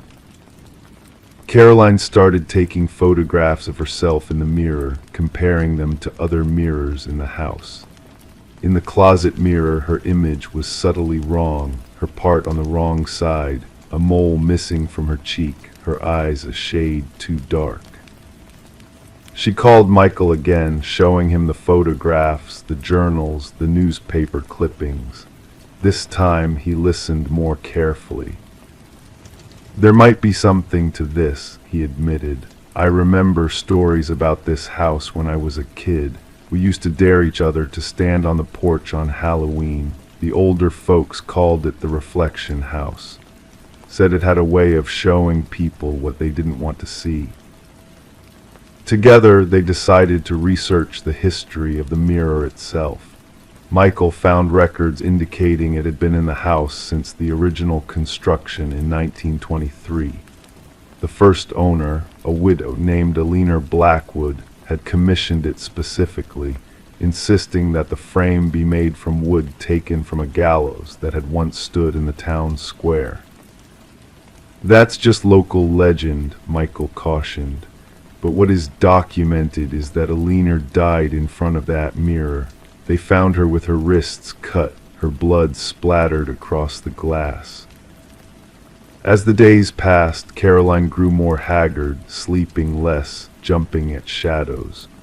She began to wonder if she was losing her mind, following in the footsteps of the women who had lived in the house before her. One night, after a particularly vivid nightmare in which she watched her reflection step out of the mirror and take her place in the world, Caroline decided she had to destroy it. She took a hammer from her aunt's toolbox and made her way upstairs to the closet where the mirror waited. Her reflection watched her approach, hammer raised, but as Caroline swung, her reflection moved differently, ducking to the side, raising its own arm in defense. The hammer connected with the glass, and Caroline felt a sharp pain in her own arm, as if she had been struck instead. The mirror cracked, a spiderweb of fractures spreading across its surface. Blood began to seep from the cracks, not her blood, but something older, darker. And through the broken glass, Caroline saw not her own reflection, but the faces of all the women who had stood before this mirror. Rebecca, Alina, others she didn't recognize. And behind them all, something else, a presence that had been watching, waiting, feeding on their fear and isolation. As the glass continued to crack, Caroline felt something tear inside her as well, as if her own reflection was being ripped away. The room began to spin, and she collapsed to the floor, the hammer falling from her nerveless fingers. When Michael found her the next morning, responding to a concerned call from Derek, who hadn't been able to reach her, Caroline was sitting cross-legged on the floor of the closet, staring at the empty wall where the mirror had been. There was no sign of broken glass, no blood, no evidence that the mirror had ever existed. "Caroline," Michael said cautiously, crouching beside her. She turned to him, her smile not quite reaching her eyes. "I'm fine now," she said, her voice slightly off, as if she was hearing the words for the first time. "Everything is exactly as it should be." Michael helped her to her feet, noting that she moved differently, that she parted her hair on the opposite side, that the small mole on her cheek was gone. But he said nothing, attributing the changes to stress and poor lighting. Caroline sold the house the following week, returning to Chicago without looking back. The new owners renovated extensively, tearing down walls, replacing floors. They found nothing unusual, nothing to suggest the history that Caroline had uncovered. In Chicago, Derek noticed subtle changes in Caroline, new mannerisms, new tastes, a new way of laughing. "You seem different," he told her. lighter somehow, like you left something behind in Larkwood. I did, she replied, studying her reflection in the window of their apartment. For just a moment she thought she saw something else looking back at her, a frightened face pressed against the glass from the other side. Then it was gone, and there was only her own smile, slightly too wide, slightly too knowing. Behind her in the apartment they shared, a mirror hung on the wall, a mirror she had brought back from Larkwood, carefully wrapped in clean white sheets. Crime 9, she pressed the intercom to buzz in her friend, but before she could speak, a voice came through. You're not supposed to be here yet. No one had touched the button, and her friend was still outside, waiting. Meredith Carson had always been the cautious type. Growing up in the small town of Elderwood, Massachusetts, she developed a keen sense for the ordinary rhythms of life, the predictable patterns that made her feel safe. Her mother often joked that even as a toddler, Meredith would line up her toys before bedtime, ensuring everything was in its proper place. This tendency toward order followed her into adulthood, manifesting in her meticulous apartment, organized calendar, and carefully structured life. At 32, Meredith had built a comfortable existence. She worked as a research librarian at Elderwood Community College, lived alone in a modest but well-maintained apartment building called Willowbrook Gardens, and maintained a small circle of close friends. Her colleagues described her as reliable, thorough, and quietly intelligent, someone who rarely drew attention to herself but whose absence would immediately be noticed. The apartment complex where Meredith lived was nothing remarkable. A 4-story brick building with 28 units, a small courtyard and security that consisted mainly of locked entrance doors and an intercom system installed in the early 2000s. Residents could buzz visitors in after speaking with them through the tinny speaker system. The property manager, Mr. Halstead, took pride in maintaining the building, though the security technology was admittedly outdated. Meredith's routine rarely varied. Mondays through Fridays, she left for work at precisely 8:15 a.m., returned home at 5:40 p.m., prepared dinner, and spent her evenings reading or watching documentaries. On weekends, she grocery shopped on Saturday mornings and often met her best friend, Erin Novick, for lunch or coffee on Sundays. The two had known each other since college, and despite their different personalities, Meredith careful and contained, Erin spontaneous and expressive, they had maintained a deep friendship for over a decade. October in Elderwood brought crisp air and early sunsets. The town, with its population of just under 12,000, experienced the kind of autumn that appeared on postcards. Brilliant foliage, pumpkins on porches, and a general sense of peaceful transition. For Meredith, fall had always been her favorite season, until that Sunday evening when everything changed. It was October 17th, a Sunday. Meredith and Erin had made plans to meet at Meredith's apartment at 6:00 p.m. to watch a new true crime documentary series. Meredith had prepared a simple dinner of butternut squash soup and crusty bread. She had set the table, adjusted the lighting, and was just pouring herself a glass of water when her phone buzzed with a text from Erin. Parking now, be up in 5. At precisely 6:02 p.m., Meredith moved toward the intercom panel near her door, anticipating Erin's buzz from the building entrance. The intercom system was simple, a speaker, a microphone, and a button to unlock the main door downstairs. Meredith positioned herself by the panel, waiting for the familiar electronic tone. But before any buzz came, the speaker crackled to life on its own. "You're not supposed to be here yet." The voicemail, unfamiliar, oddly calm, seemed to fill the small entryway of her apartment. Meredith froze, her hand hovering inches from the intercom button. The voice had spoken with such certainty, such specific knowledge. not a generic threat or random statement, but words that implied recognition, awareness of her presence, her plans. She pulled her hand back as though the intercom might burn her. Her phone vibrated again, another text from Aaron. "I'm at the door. Can you buzz me in?" Outside, unaware of what had just transpired, Aaron waited by the building's entrance, her finger poised over the button for apartment 3B. Inside her apartment, Meredith stood paralyzed. The building's intercom system shouldn't work that way. Someone would need to press a button from the main entrance to activate it. Yet the voice had come through unprompted, clear and deliberate. More disturbing was the message itself. "You're not supposed to be here yet." What did that mean? Where was she supposed to be? And how did the voice know her schedule?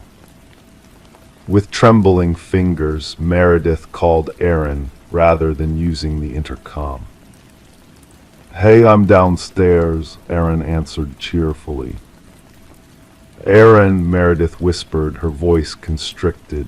"Something strange just happened. I'm coming down to let you in. Don't use the intercom." Minutes later, the two friends sat at Meredith's dining table, the prepared meal forgotten as Meredith recounted what had happened. Aaron, always practical despite her creative nature, immediately suggested logical explanations. A crossed wire in the aging system. Perhaps someone in another apartment had received a buzz and somehow it had connected to Meredith's unit instead. "Technology glitches all the time," Aaron insisted, though her furrowed brow betrayed her unease.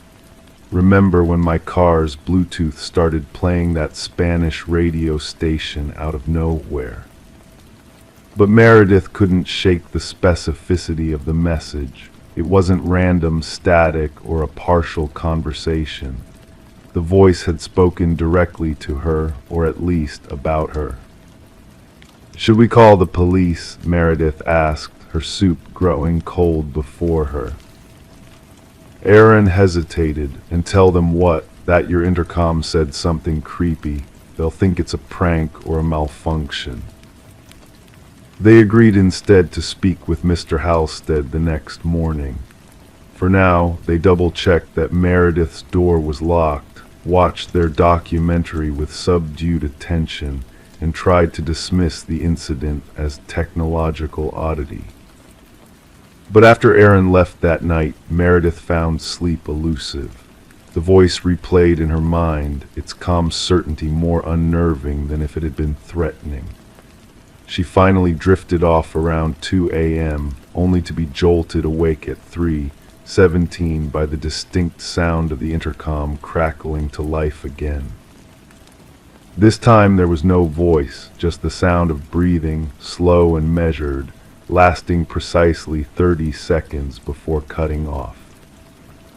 Monday morning found Meredith exhausted and on edge.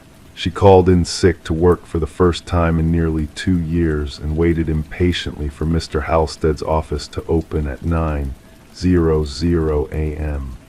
When she finally reached him and explained what had happened, the property manager seemed genuinely confused.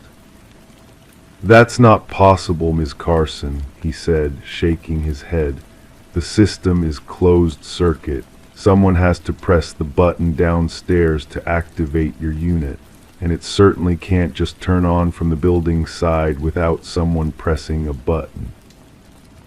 Nevertheless, he agreed to check the system and promised to send the building's part-time maintenance man, Tom Whitfield, to inspect her intercom unit that afternoon. Somewhat reassured, Meredith returned to her apartment and tried to distract herself with work emails and household chores. Tom arrived around 2:30 p.m., a quiet man in his 50s who had worked at Willowbrook Gardens for nearly 7 years. He examined the intercom panel, opened it carefully, and checked the wiring. "Everything looks normal, Ms. Carson," he said, his voice soft and measured. "No signs of tampering or malfunction. Sometimes these older systems can pick up interference, though radio signals or even other electronic devices. It's uncommon but not unheard of. Meredith nodded, thanked him, and tried to convince herself that this explanation made sense. Perhaps a passing truck's radio or a neighbor's electronic device had somehow crossed signals with her intercom. It still didn't explain the specific message, but it was better than the alternatives her imagination conjured. That evening, Meredith called her brother Michael, who lived in Chicago. Always the protective older sibling, Michael suggested she stay with a friend for a few days, or even install a simple security camera facing her door and the intercom. "Just to give you peace of mind," he said. "It's probably nothing but better safe than sorry."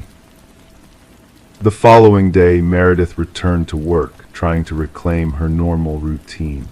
Her colleagues noticed her distraction, but attributed it to a lingering cold. By Wednesday, she had almost convinced herself that the incident had been an isolated anomaly until she received an unexpected call from Aaron during her lunch break. "Has Mr. Halstead said anything else about the intercom?" Aaron asked, her usually confident voice tinged with hesitation.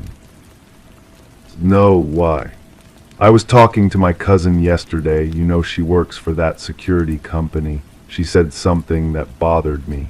Those old intercom systems, they're not like cell phones or computers. They don't just glitch and say specific sentences. If there was interference, you'd hear static or fragments of conversation, not a clear, coherent statement directed at you." A chill ran through Meredith despite the warm library air. "What are you saying?" "I'm saying either someone physically accessed the system to speak through it, or what? Or someone was already in your building, using one of the intercoms to communicate directly to your unit." The possibility hung between them, undeniable and disturbing. Either scenario suggested intent, not accident, someone deliberately trying to communicate with or frighten Meredith. That evening, Meredith approached her apartment door with heightened awareness, noting details she'd previously overlooked.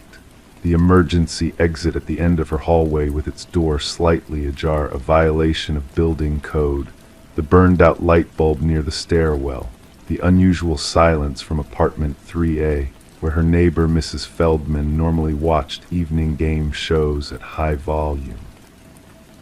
Inside her apartment, Meredith immediately noticed something out of place. On her spotless kitchen counter sat a single white envelope that she was certain hadn't been there when she left that morning. Her name was written across it in neat, precise handwriting. With trembling fingers, she opened it and unfolded a single sheet of paper containing 5 typed words. "So now you're where you belong." Detective Sandra Martinez had seen her share of unusual cases in 15 years with the Elderwood Police Department, but the report filed by Meredith Carson on Thursday morning struck her as particularly unsettling. Not because of any gruesome details or explicit threats, but because of the calculated precision of the incidents. "So you never saw anyone enter your apartment?" Detective Martinez asked, her dark eyes studying Meredith carefully across the interview room table. "No, my door was locked when I got home. Nothing else was disturbed, just that envelope on the counter." "And you're certain it wasn't there when you left for work?" "Absolutely certain. I wipe down my counters every morning before leaving. It wasn't there." Detective Martinez nodded, making another note in her small leather-bound notebook. "And you didn't recognize the handwriting on the envelope?" "No, it was impersonal, like someone trying to make their handwriting as generic as possible." What about the building's security, cameras, key access?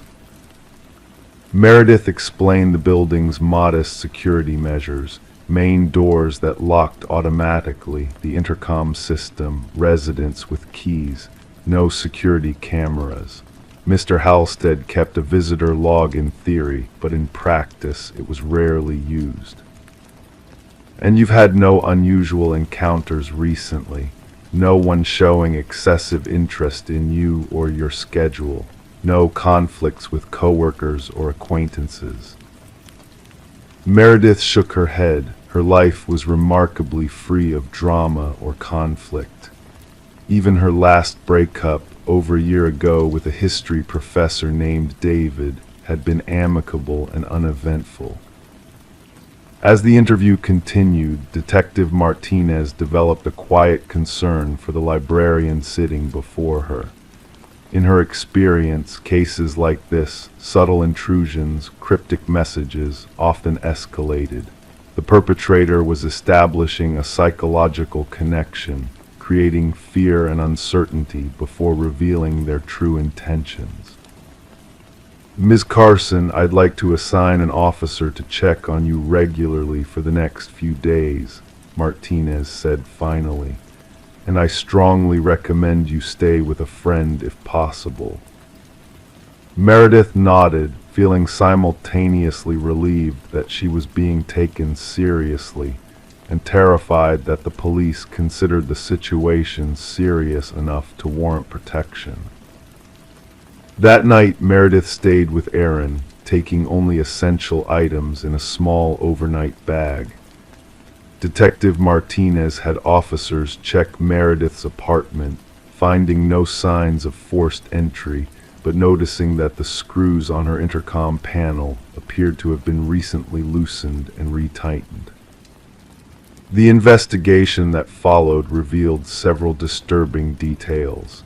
The building's maintenance records showed that Tom Whitfield, the maintenance man, had called in sick on the Monday that Meredith reported speaking with him.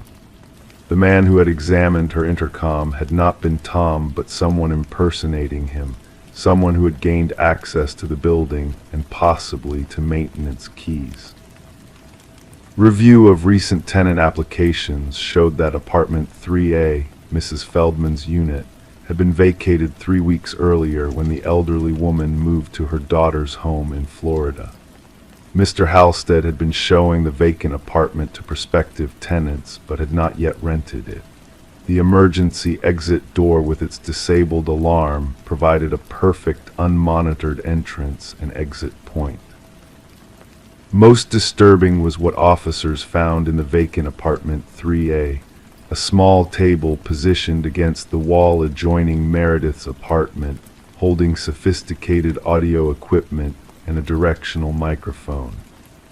Whoever had been watching Meredith had been listening to her as well, tracking her movements and conversations from the empty apartment next door.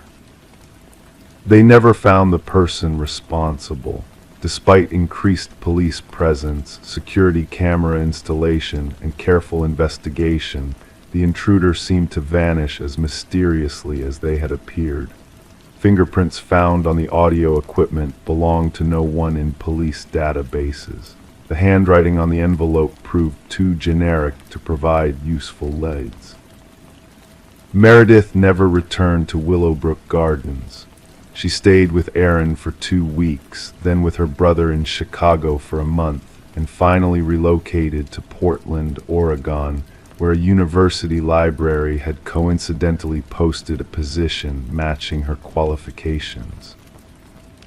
The case remained officially open but inactive in Elderwood. Detective Martinez kept a special file on her desk, adding notes whenever similar patterns emerged in other reports, but nothing conclusive ever materialized. For Meredith, the incident left an indelible mark. She installed comprehensive security systems in her new apartment. She varied her routes and routines. She became acutely aware of the thin barriers between public and private spaces, between security and vulnerability. Sometimes in the quiet moments before sleep in her new home 3,000 miles from Elderwood, she still hears the voice from the intercom in her memory. "You're not supposed to be here yet." And she wonders, with a chill that never quite leaves her bones, whether she was the target of a random stalker who moved on to other victims, or whether someone specific had singled her out for reasons she might never understand. And she wonders in those darkest moments of night if someday, somewhere, she'll hear that voice again. Story 10. The aged apartment held secrets within its walls, whispering pipes, creaking floorboards. Yet the new tenant sensed something amiss in the air. The footsteps she heard were too purposeful, too steady to belong to a mere building settling in for the night. They echoed from above, deliberate and slow, though she resided on the topmost floor. One evening, a surge of courage propelled her to tap the ceiling with a broomstick. The sound ceased abruptly. A heavy silence lingered, pregnant with anticipation. Then, a solitary knock reverberated from within the ceiling itself. Sarah Coleman harbored the unnerving incident as her own secret. She convinced herself it was the old building's idiosyncrasies, or perhaps a small critter finding refuge in the attic space. As the methodical footsteps persisted every night, she adapted her routines, amplifying the television volume, donning headphones to muffle the rhythmic footfalls that mapped unseen paths across her ceiling in the shroud of darkness. Detective Morris's interest peaked when a maintenance worker stumbled upon a concealed crawlspace during routine repairs. The worker, tasked with fixing a water leak outside Sarah's unit, uncovered a narrow passage hidden behind a section of drywall that defied the building's blueprints. Within the covert space, dimly illuminated by a flashlight, lay a makeshift living area, a clutter of food wrappers, discarded water bottles, a soiled blanket, and a small journal. The building superintendent promptly alerted the authorities. Detective Morris, accompanied by his partner Detective Rivera, arrived to find the maintenance worker visibly shaken, muttering, "Someone's been living in the walls, someone's been watching." The journal chronicled meticulous observations of Sarah Coleman, her daily routine, her visitors, her meals, her viewing habits, even the timings of her shower and slumber. The writing, initially orderly, descended into chaos on the final pages, festooned with cryptic symbols in the margins. "The subject resists my influence," the last entry lamented. "She dares to ignore me. None can ignore me." Forensic teams meticulously combed the crawl space, unearthing fingerprints that eluded identification in any database. They uncovered a labyrinth of passages intricately woven into the building's walls and ceilings, some dating back decades according to structural analysis. These hidden pathways linked to 5 different apartments, but culminated in discrete vantage points, tiny apertures camouflaged as fixtures or minor blemishes only within Sarah Coleman's dwelling. Interviews with current residents yielded no anomalies beyond the routine clamor of apartment living. Yet former tenants painted a contrasting picture. 3 predecessors of Sarah recounted sensations of being watched or inexplicable noises, prompting one to vacate after a mere fortnight. Fearful of sounding paranoid, none had disclosed their encounters. A breakthrough surfaced when forensics detected minute blood traces in one of the crawl spaces. DNA analysis traced it to Martin Weaver, a former resident who mysteriously vanished 4 years prior. Despite his family filing a missing persons report, the case had grown cold. Martin had lived directly beneath Sarah's unit. Revisiting Martin's disappearance, Detective Morris learned that Martin had bemoaned disturbances emanating from the apartment above his.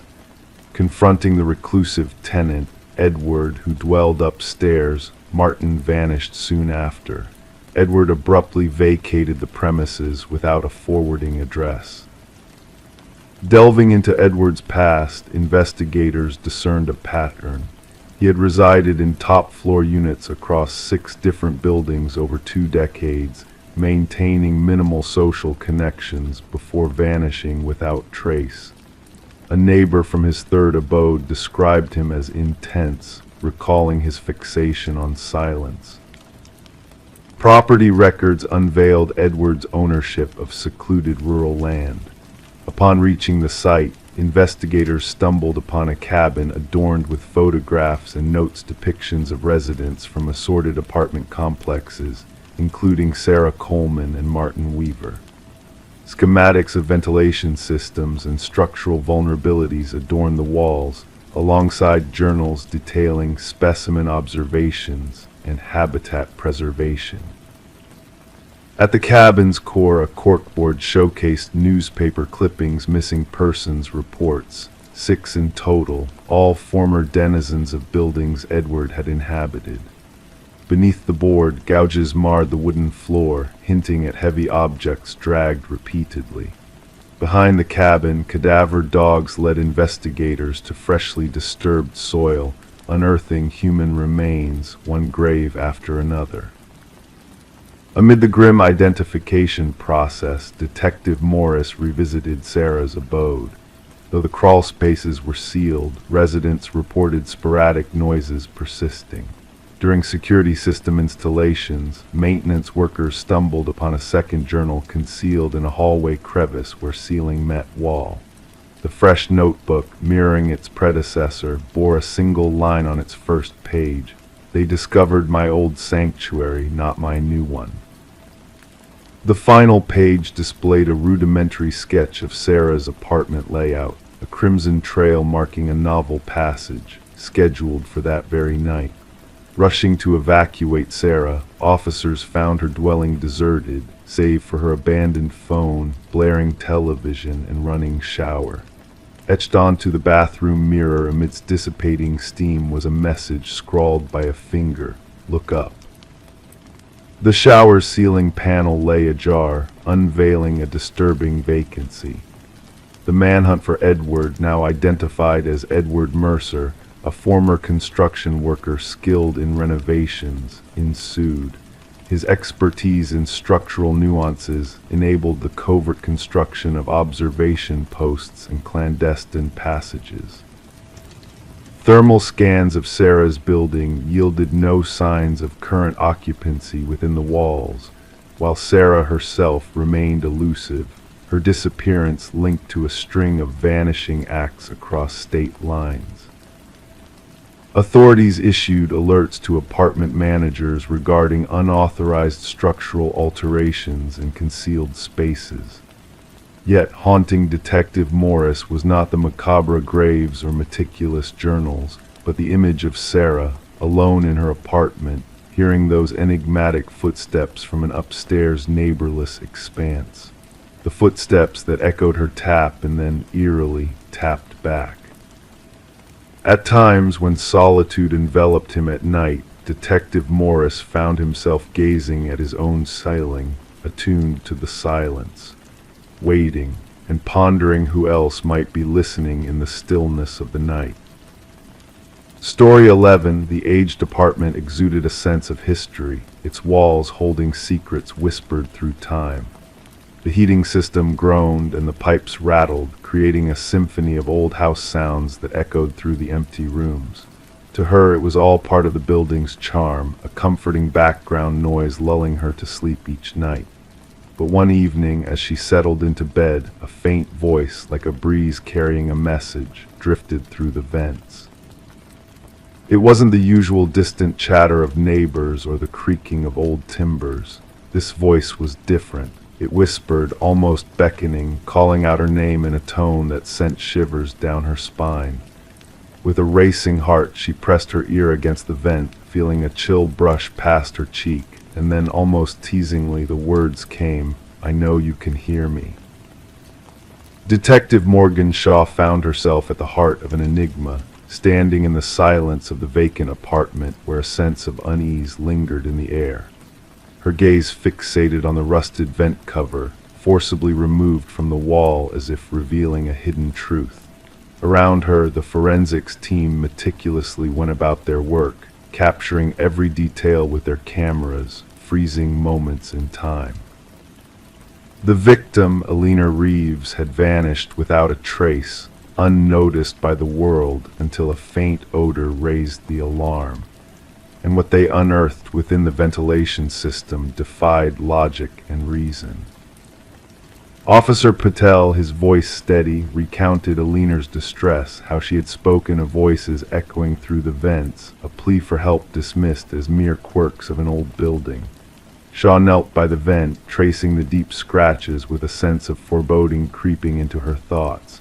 The marks spoke a story of desperation, of a struggle from within, of someone fighting to break free, the pieces of the puzzle slowly falling into place.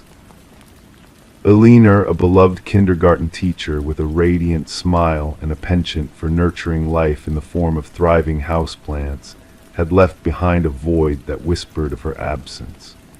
Her students, unaware of the darkness that had engulfed her, had crafted cards waiting for her return. Her sister's trembling voice revealed a tale of paranoia, of a soul haunted by unseen eyes and unheard whispers, a gradual descent into a realm of fear and uncertainty. As Shaw delved deeper into Alina's world, every detail seemed to unravel a sinister narrative. The meticulously arranged bed, the neglected coffee mug, the chair positioned beneath the vent as though an invisible presence had been listening intently. The threads of Alina's life woven into a tapestry of dread, each piece a clue leading to a darker truth. The forensic findings painted a chilling portrait. Fibers intertwined, fingerprints foreign, a haunting echo captured in audio recordings. Alone in the solitude of her car, raindrops tapping a melancholic melody on the roof, Shaw listened to Alina's voice, a plea for validation, a yearning for reality to shield her from the encroaching shadows. And in the whispers that followed, a sinister promise unfurled, a sinister presence lurking in the shadows. The history of the building, a tapestry of lost souls and forgotten whispers, revealed a disturbing pattern.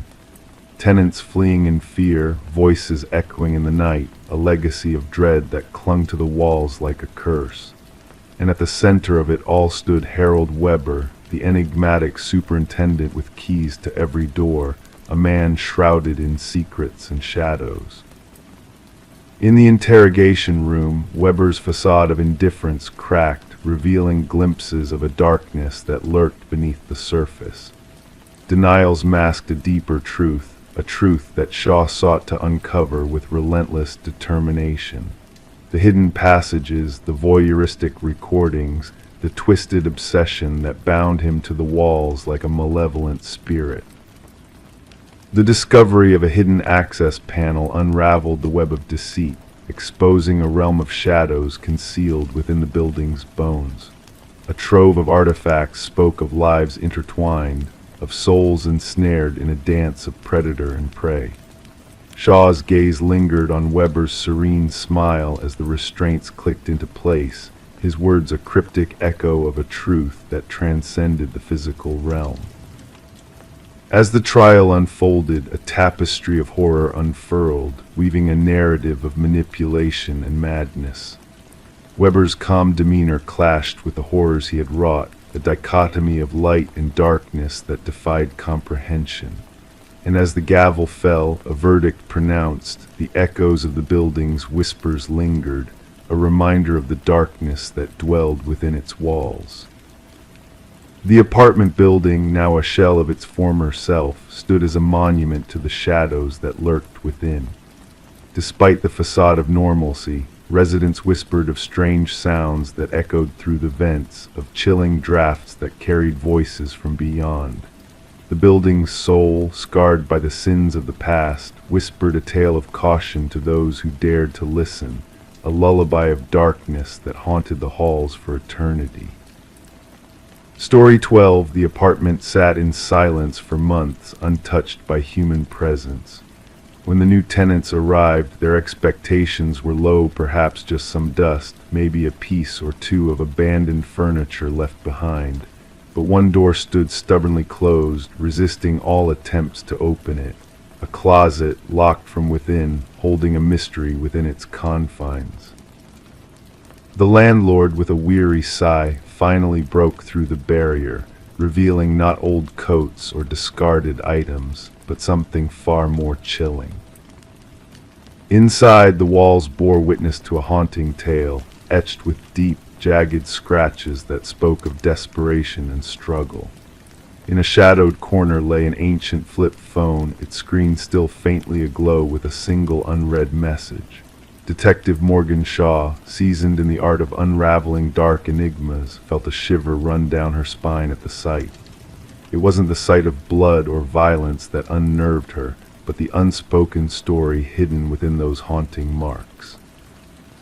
"We need forensics here immediately," she instructed her partner, Officer Reed, who diligently captured the evidence with his camera, "and gather all the records of the previous tenants." The message on the phone whispered cryptically, "I know what you did." The landlord, a jittery figure with perpetually damp hands, spoke of the previous tenant, an enigmatic young woman who had vanished without a trace, leaving behind unpaid rent. "Quiet type, kept to herself. Moved out around 6 months ago," he muttered, avoiding the gaze of the closet. Forensic analysis unveiled a grim truth embedded in the scratches on the walls, traces of blood, mostly belonging to a single individual, presumably the missing tenant, Emma Caldwell, a 28-year-old woman reported missing after vanishing from her daily routine. Yet among the samples, 2 DNA profiles puzzled the investigators. One remained unidentified, while the other matched a man who had supposedly perished in a car accident 2 years prior.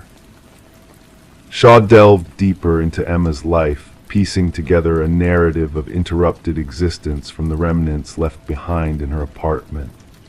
Unanswered phone calls, a neglected coffee mug, a bed meticulously made signs of a life abruptly halted.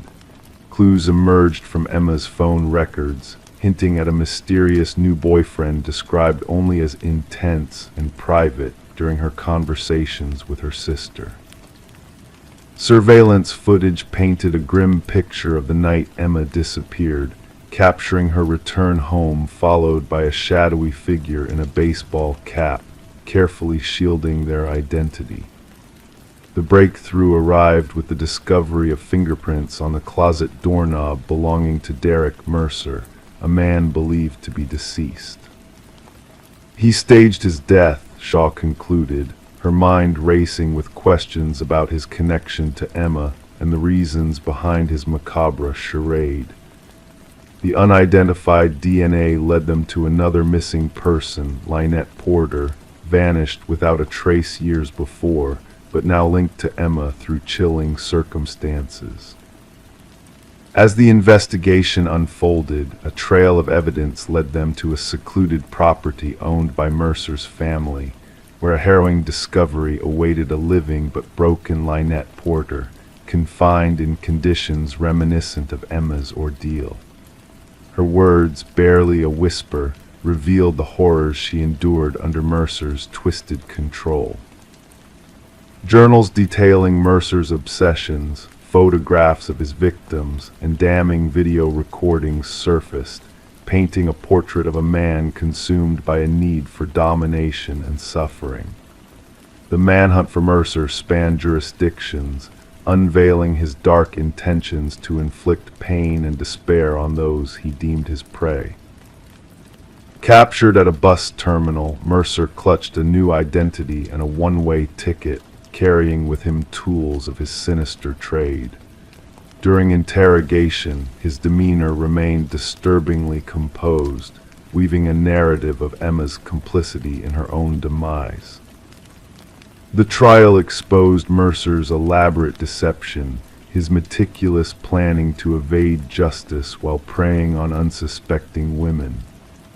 Emma's fate, sealed within the confines of that closet, echoed a tragic tale of a life extinguished in a struggle for survival.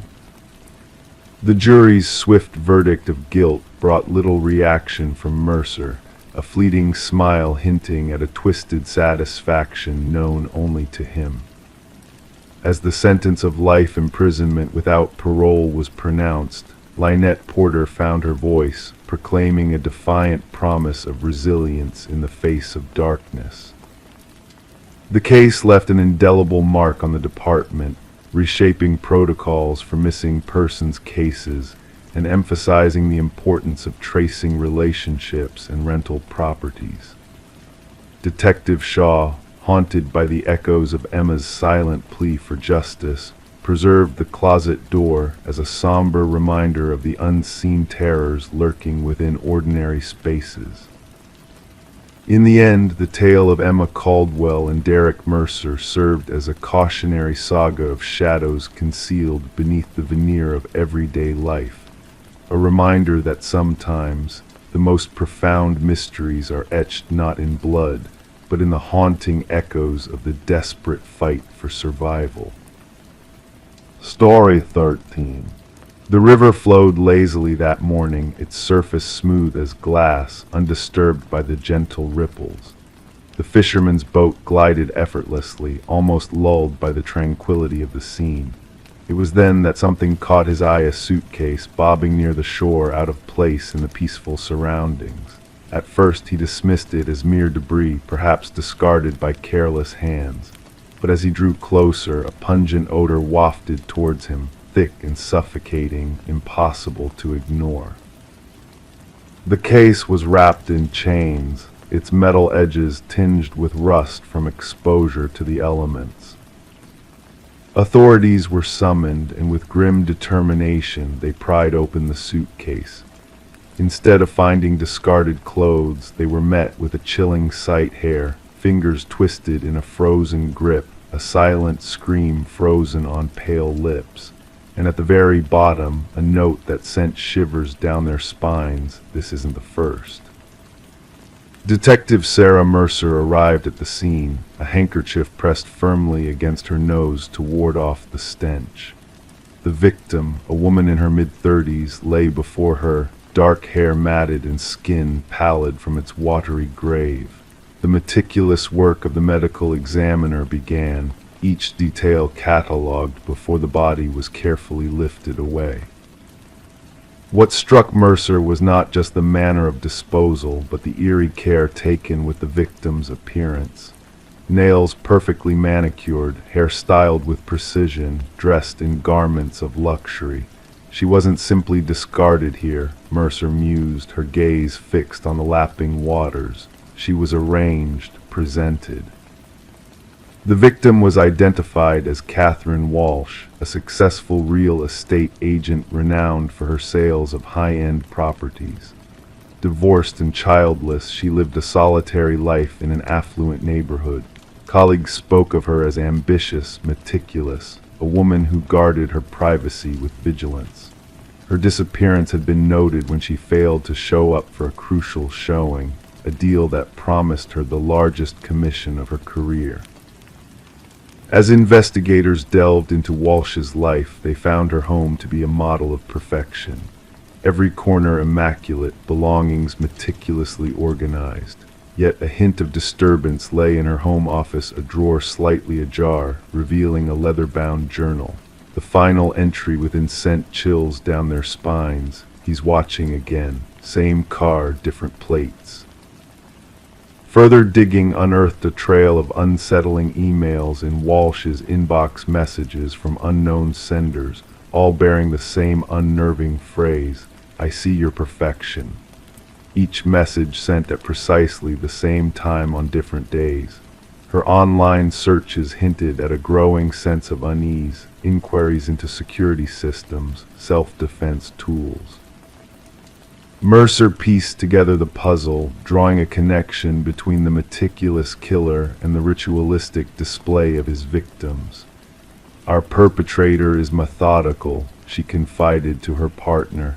This was not a crime of passion, but a carefully orchestrated performance.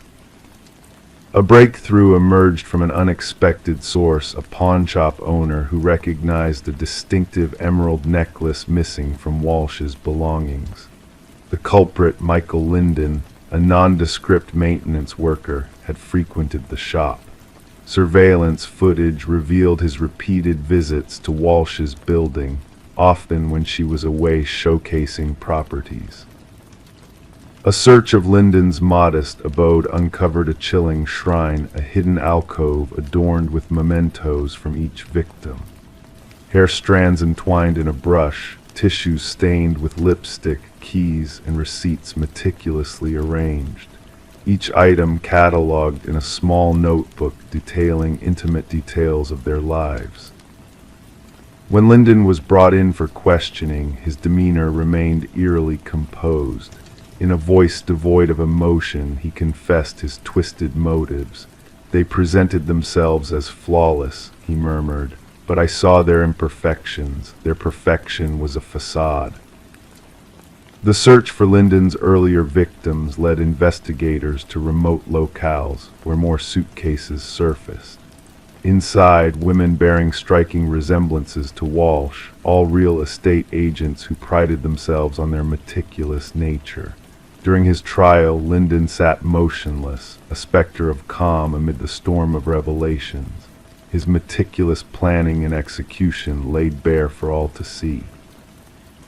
As the judge handed down a sentence of life without parole, the families of the victims watched in silence, their grief a palpable presence in the courtroom.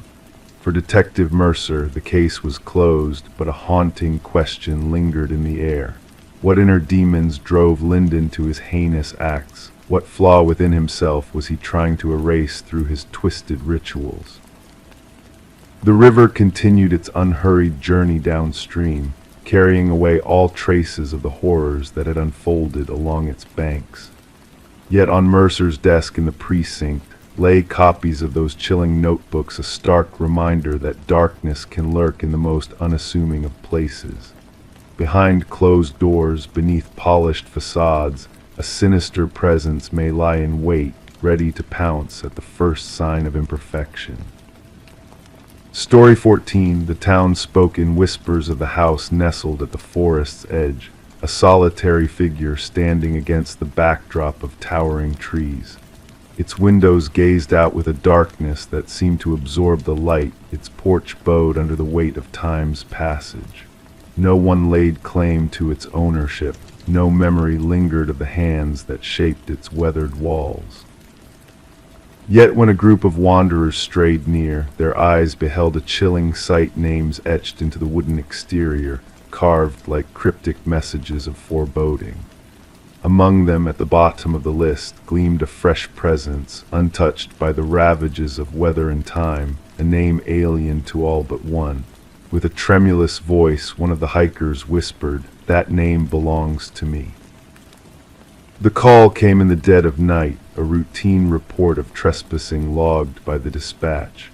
Mason Wright, the leader of the hiking group, was the voice on the line, claiming his name discovered on the desolate house.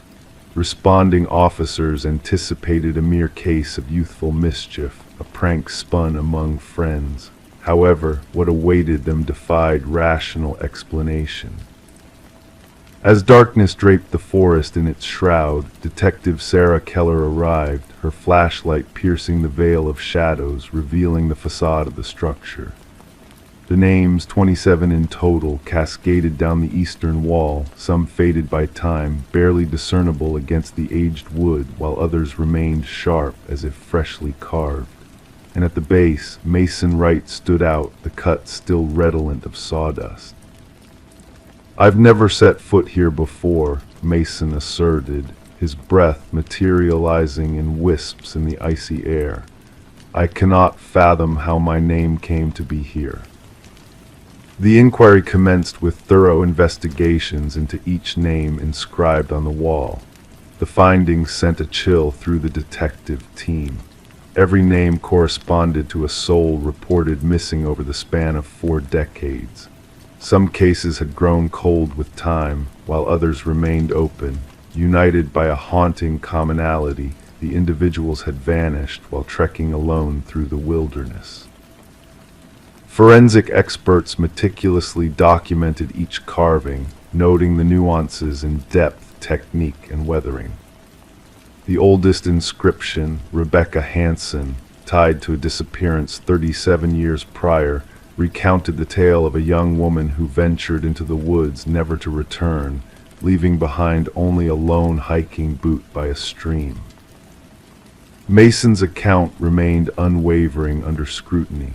He professed no ties to the locale beyond that particular hiking excursion with his college comrades. Their selection of the trail had been arbitrary, guided by an online suggestion. No link surfaced connecting him to the other names immortalized on the wooden canvas. Attention shifted to Mason's companions. Emily Chen, the group's photographer, shared snapshots captured during their journey. Upon examination, analysts discerned a disconcerting anomaly, a blurred figure lingering in the background of multiple photos, a tall, slender silhouette partially obscured by the foliage. "We encountered no one else on our path," Emily maintained. "We would have remembered." Detective Keller sanctioned a search of the house's interior. Though the structure appeared forsaken, cloaked in dust and strewn with broken furnishings, the basement harbored a sinister revelation. Personal effects of the missing hikers were meticulously arranged on shelves, watches, backpacks, cameras, wallets, each item bearing a name matching those on the exterior wall. The evidence team methodically cataloged every artifact, unveiling blood traces under ultraviolet light on the concrete floor, remnants of attempts to purge the stains. Despite the cadaver dog's signals near the dense woods behind the property, no bodies were unearthed beneath the house. As the scrutiny deepened, Detective Keller observed a shift in Mason's demeanor. He reported peculiar incidents, whispers in the night, enigmatic footprints leading to his door but not away, shadowy figures haunting his periphery. A guard was assigned for his protection, yet Mason's paranoia burgeoned. A breakthrough emerged with the unearthing of land records from county archives. The abode had belonged to a recluse named Victor Blackwood, a hunter who vanished without a trace 15 years ago, his disappearance left uninvestigated.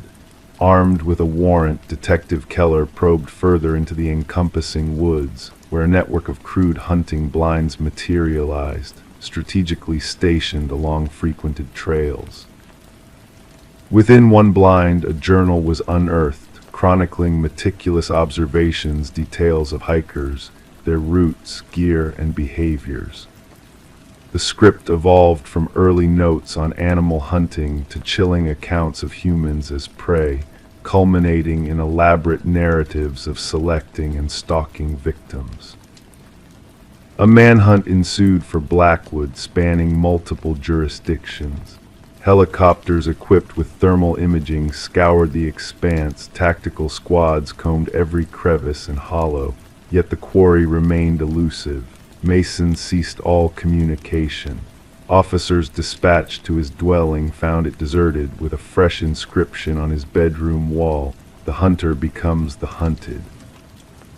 The pursuit of Mason stretched on fruitlessly. However, during a subsequent sweep of Blackwood's residence, a ghastly find awaited forensic technicians. Concealed behind a secret panel in the basement, a workshop surfaced, stocked with woodworking tools, wood preservatives, and a freshly carved wooden piece bearing a novel name, unmounted on the external wall.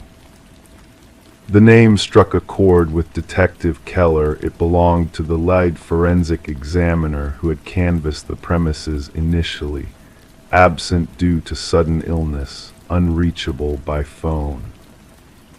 Authorities established a vigilant cordon around the house, cameras poised to capture any movement, sensors primed for any intrusion.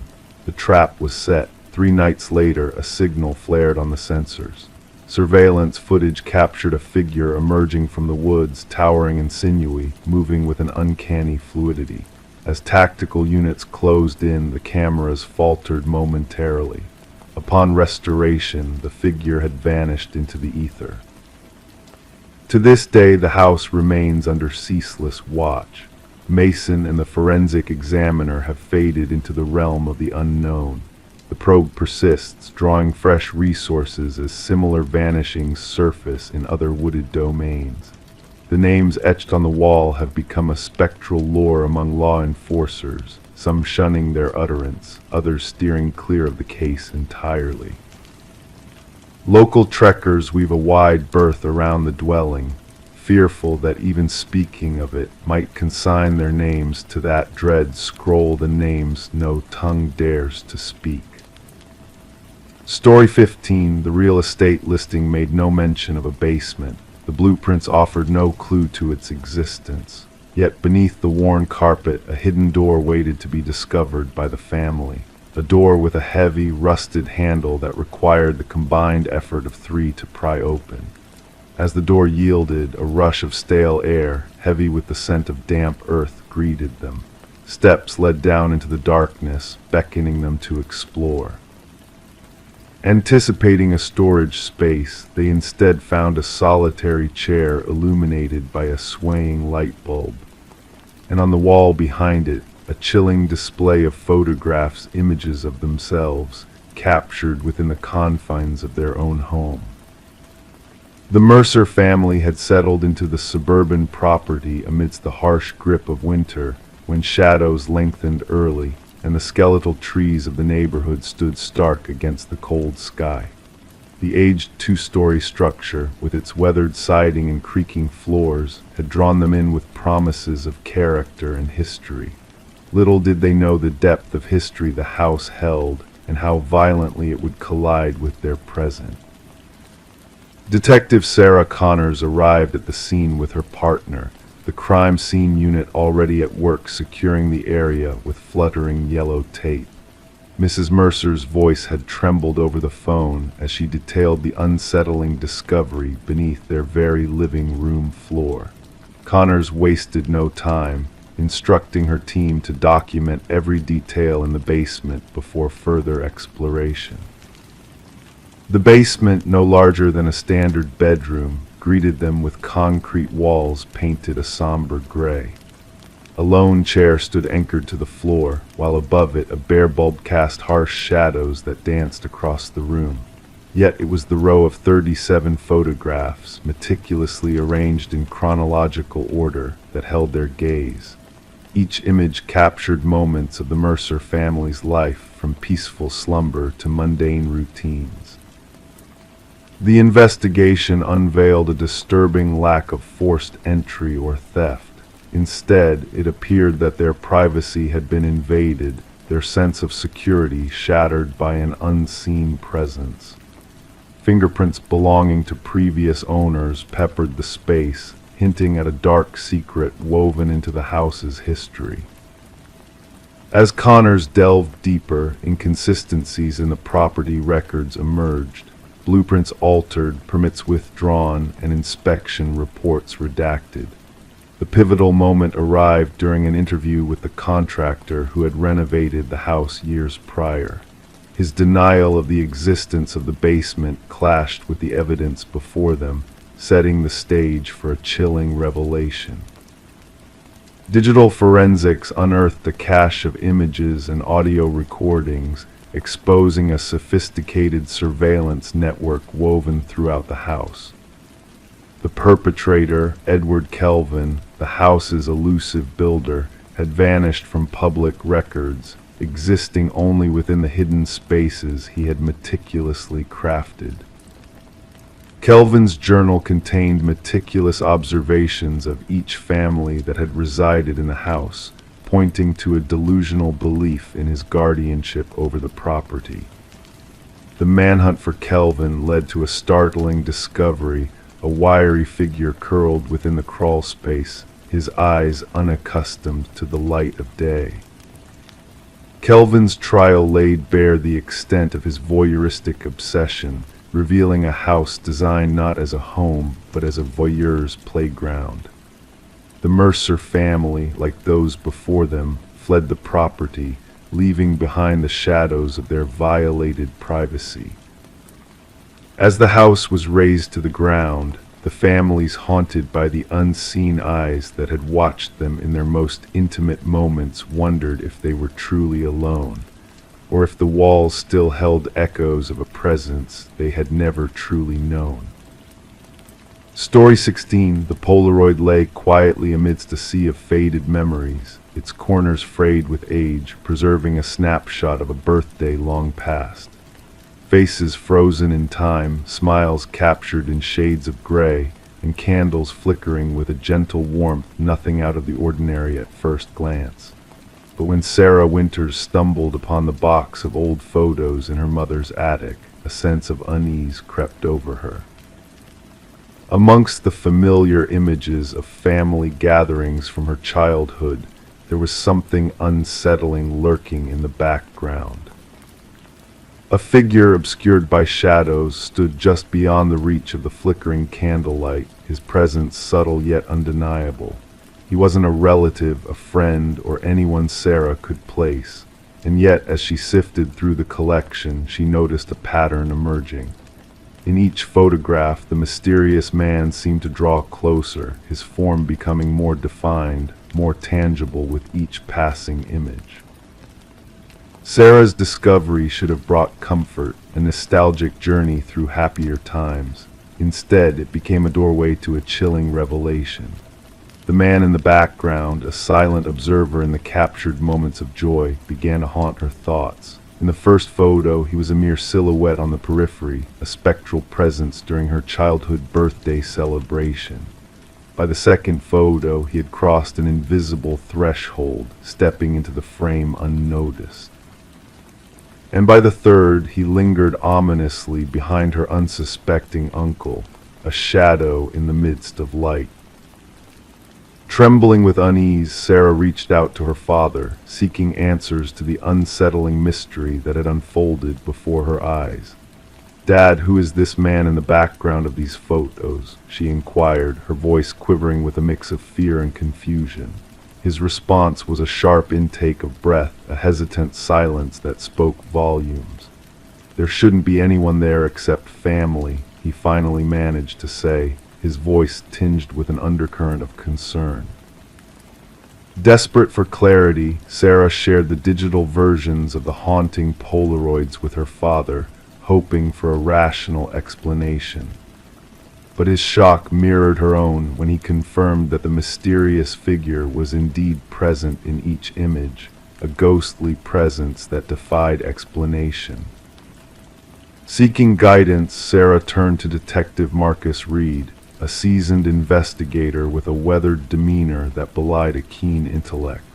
Spread across his desk in the dimly lit precinct, the photos told a silent tale of encroaching dread. Rain tapped against the windows, casting ethereal patterns of light and shadow as the detective studied the evidence before him.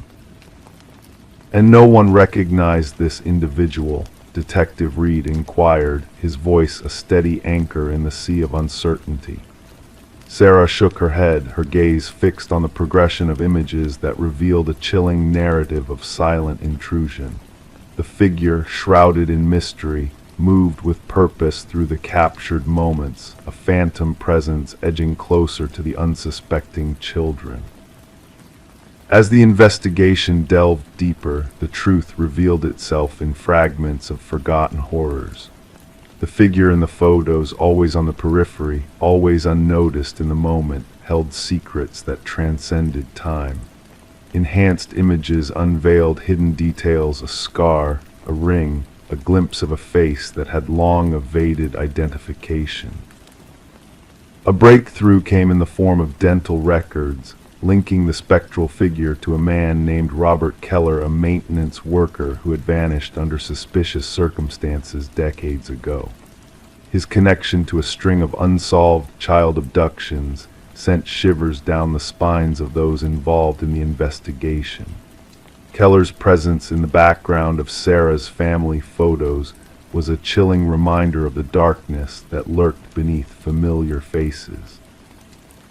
As the pieces of the puzzle fell into place, a grim truth emerged. Keller had been a shadow in the lives of many families, a predator disguised in plain sight. His disappearance had obscured the trail of his crimes, leaving behind only echoes in the form of missing children and shattered lives. Sarah sat alone in her apartment, the weight of the revelations pressing down on her. The news of identified remains near one of the vacation properties brought a bittersweet closure to a chapter of unspeakable tragedy. DNA confirmed the identity of one of the missing children, a solemn reminder of the price paid for ignorance. In the final birthday photo, the candles cast a flickering glow on the faces of loved ones frozen in time. And there, just behind her younger self, stood the figure watchful, patient, a specter of past atrocities. The shadows of the past had been brought into the light of justice, their presence finally acknowledged after years of clandestine existence. Sarah gathered the photos, each frame a testament to the unseen dangers that lurk in the corners of memory. The box labeled Memories now held a darker truth, a reminder that some threats are not always visible to the naked eye. Hidden figures move through the tapestry of celebrations, leaving behind a trail of whispered secrets in their wake. And as Sarah closed the lid on the box, she knew that the ghosts of the past would forever linger in the recesses of her mind, a haunting reminder of the fragility of innocence in a world where shadows dance in the light. Story 17. Renovations always have a way of unraveling mysteries long forgotten. Among the dust and debris, old relics of the past emerge, each one whispering a tale of bygone days. Sarah and Michael, a young couple enamored by the charm of a Victorian-era home, embarked on a renovation journey that would reveal more than they bargained for.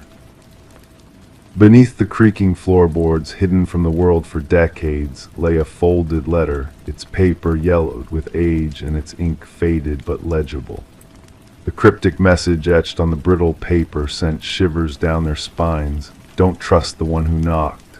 Before they could comprehend its meaning, the ominous warning was punctuated by 3 sharp knocks that resonated through the empty house, a chilling echo of the past. Detective Alina Reed, with her seasoned partner by her side, delved into the mystery that lay buried beneath the floorboards. With gloved hands that had sifted through countless clues, she carefully retrieved the note, knowing that the couple's inadvertent touch had tainted the evidence. As Sarah and Michael recounted the unsettling encounter, Reed observed the genuine fear etched on their faces, a fear that seemed to seep from the very walls of the historic home. Background checks painted a picture of normalcy for the young couple, their lives seemingly devoid of any dark shadows. However, the house itself bore the weight of a complex history, once belonging to the enigmatic Hargrove family. Following the death of the last resident, Margaret Hargrove, the house had stood vacant, guarding its secrets until Sarah and Michael unwittingly unearthed a long-buried truth. Forensic analysis of the note hinted at a tale of fear and urgency, dating back 2 decades. Margaret, a widow living in solitude after the passing of her husband, Franklin, had penned the warning in a moment of distress. Reed's investigation led her down a winding path of whispered rumors and faded memories, revealing a past fraught with hidden tensions. Franklin, a respected teacher turned recluse, had harbored a growing paranoia in his final years, haunted by a mysterious figure known only as the Collector. As Reed pieced together fragments of the past, a sinister narrative began to unfold, shedding light on the dark underbelly of the Hargrove household. The breakthrough came in the form of Margaret's frail sister, whose fading recollections hinted at a long-buried secret. Trembling whispers spoke of debts unpaid, and a relentless visitor who heralded his presence with 3 ominous knocks, a man known as Victor Mercer, a lone shark entangled in the web of illegal gambling. With meticulous precision, Reed and her team excavated the hidden truths that lay beneath the floorboards, unearthing a grim discovery that shattered the veil of time. A male skeleton, bearing the marks of a violent end, lay hidden beneath the foundation, a silent witness to a tale of betrayal and desperation. As the pieces of the puzzle fell into place, Margaret's diaries emerged as poignant testaments to a life overshadowed by fear and guilt. The tragic saga of Franklin's downfall at the hands of the elusive collector unfolded, revealing a web of deceit and tragedy that had remained hidden for decades.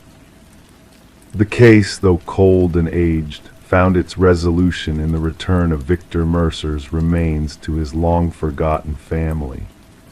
Justice, albeit delayed, had finally been served, closing the chapter on a haunting chapter of the house's history. Sarah and Michael, unable to bear the weight of the revelations that lurked within the walls of their home, chose to part ways with the Victorian estate, leaving it to stand in silence once more. Local whispers spoke of eerie occurrences in the dead of night, where the echoes of 3 distinct knocks reverberated through the empty halls, a ghostly reminder of the past that refused to be forgotten. The note, now a relic of a bygone era, remained locked away in evidence storage, its enigmatic message serving as a chilling testament to the mysteries that lingered within the walls of the old house. Detective Reed, in her final report, mused on the elusive nature of truth, acknowledging that some secrets are destined to remain shrouded in shadows, their full extent never truly unveiled. Story 18. The worn envelope exuded a sense of history, its corners tinged with age, yet the stamp bore the freshness of recent days. With meticulous care, the detective peeled it open, revealing a solitary sheet of paper. Typed in a hurried, uneven script were the words, "I am sorry for what I did." As Detective Sarah Morgan delicately handled the paper, a faint dampness clung to her gloves, carrying with it a metallic scent that lingered in the air. It was only upon closer inspection that a reddish smear along the bottom edge caught her eye, distinct from any ink she had encountered before. Placing the letter into an evidence bag, Morgan's trained fingers navigated the task with precision. The forensics team's analysis confirmed her suspicions the reddish stain was indeed human blood, matching the DNA profile from an unsolved homicide case that had plagued the department for years. The victim, a young journalist named Rebecca Warren, had been discovered in her apartment, bearing multiple stab wounds. Her laptop missing, her notes strewn about a grim tableau hinting at a connection between the attack and the story she had been pursuing. Despite exhaustive efforts, the case had remained cold until the arrival of this enigmatic letter at the Homicide Division. Addressed simply, it bore scant fingerprints, hinting at a meticulous sender who had taken care to conceal their identity. The postmark, however, offered a glimmer of hope, providing the team with a tangible light after months of stagnation. Gathering her team in the dimly lit briefing room, Morgan pinned the letter at the center of the board, adorned with a mosaic of crime scene photos and investigative threads that had led to dead ends. "This changes everything," she murmured to the room, her voice a whisper amidst the quiet intensity. "Our perpetrator shows signs of remorse." Detective James Chen, her stalwart partner in the investigation, scrutinized the letter thoughtfully. "Or perhaps it's a guise, a performance to deceive us," he posited, his voice a counterpoint to Morgan's cautious optimism. The forensics team's discovery of the typewriter's antiquated origin added a layer of intrigue, a relic from a bygone era, now a key piece in a modern-day mystery. As the inquiry gained momentum, the detectives delved into Rebecca's life, uncovering a trail of determination and integrity. Her pursuit of exposing corruption had led her to the doorstep of a powerful family embroiled in a web of deceit and betrayal. Interviews with her loved ones unveiled whispers of a shadowy figure trailing her steps, a detail that now carried grave significance in the wake of the blood-stained letters. With each revelation, the web of suspicion tightened. A second letter arrived, echoing the first in its ominous tone, hinting at secrets too dangerous to be left unearthed. The trail led to the opulent mansion of the deceased patriarch, where the detectives confronted the heirs, each harboring their own secrets and lies. A breakthrough emerged when microscopic fibers on the envelopes pointed to a member of the family, unraveling a tapestry of deceit woven with vintage typewriters and clandestine alliances. The convergence of evidence linked two unlikely collaborators, Richard and Michael, in a scheme that had escalated beyond control.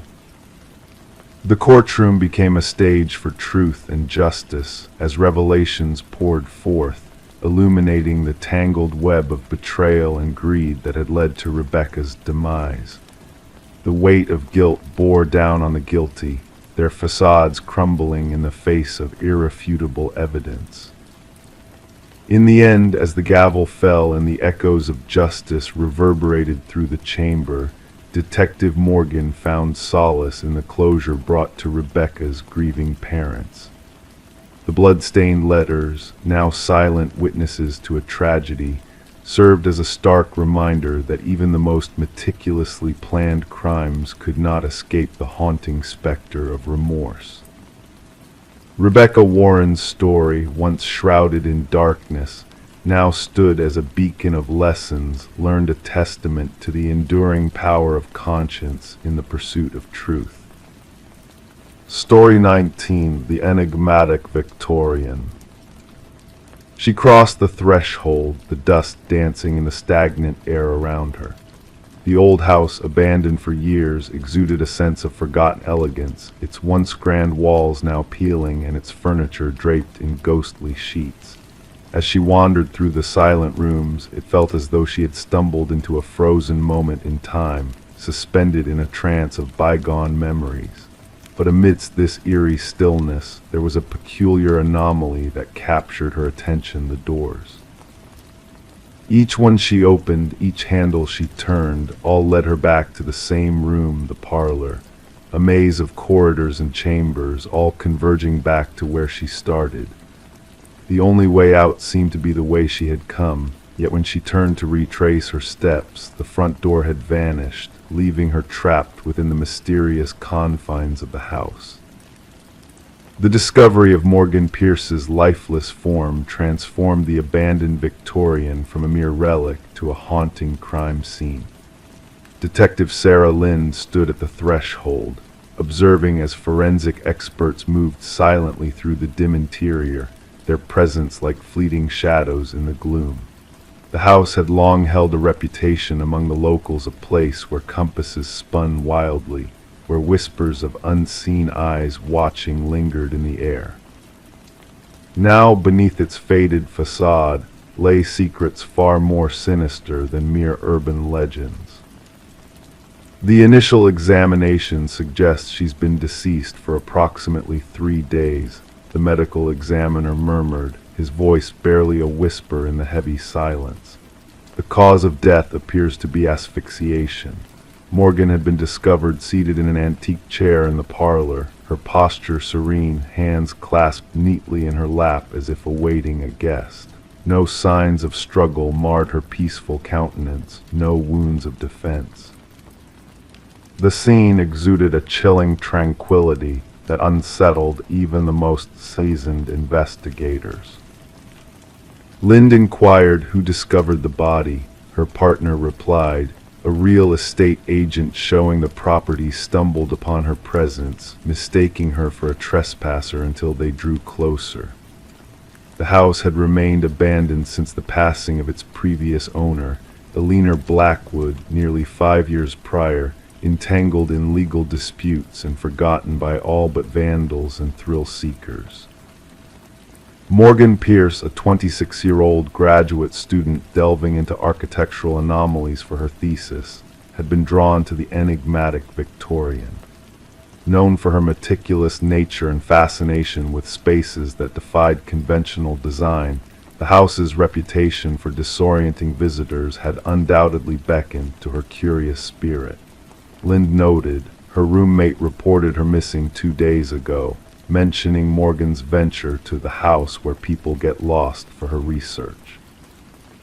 Investigations unveiled Morgan's frequent visits to the house in the weeks leading to her demise. Her journal entries chronicled peculiar acoustic phenomena, chilling cold spots that defied explanation, and doors that seemed to lead to ever-shifting destinations. In her final musings, she spoke of carrying specialized equipment to capture what she referred to as spatial inconsistencies, equipment now conspicuously absent. The autopsy yielded a startling revelation: traces of a rare alkaloid in Morgan's system, derived from a plant utilized in shamanic rituals. While known to induce disorientation and vivid hallucinations, the amount detected was insufficient to be lethal. She was not one to partake in recreational substances, asserted her boyfriend during interrogation. Morgan held her research to the highest standards. She would not have jeopardized her perception willingly. Deleted messages retrieved from Morgan's phone hinted at clandestine conversations with a kindred spirit who shared her fascination with the house, someone who claimed to grasp its arcane truths.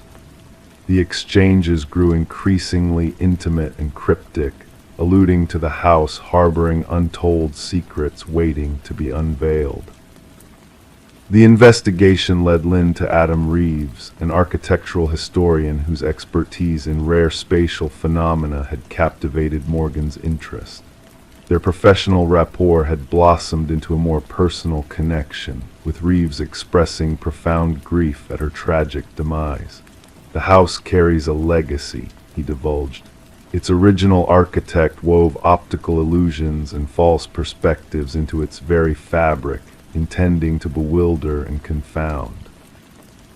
Morgan believed there was a deeper significance to it, beyond mere architectural trickery. Reeves, however, possessed a solid alibi for the presumed time of Morgan's passing, supported by university symposium footage locating him miles away.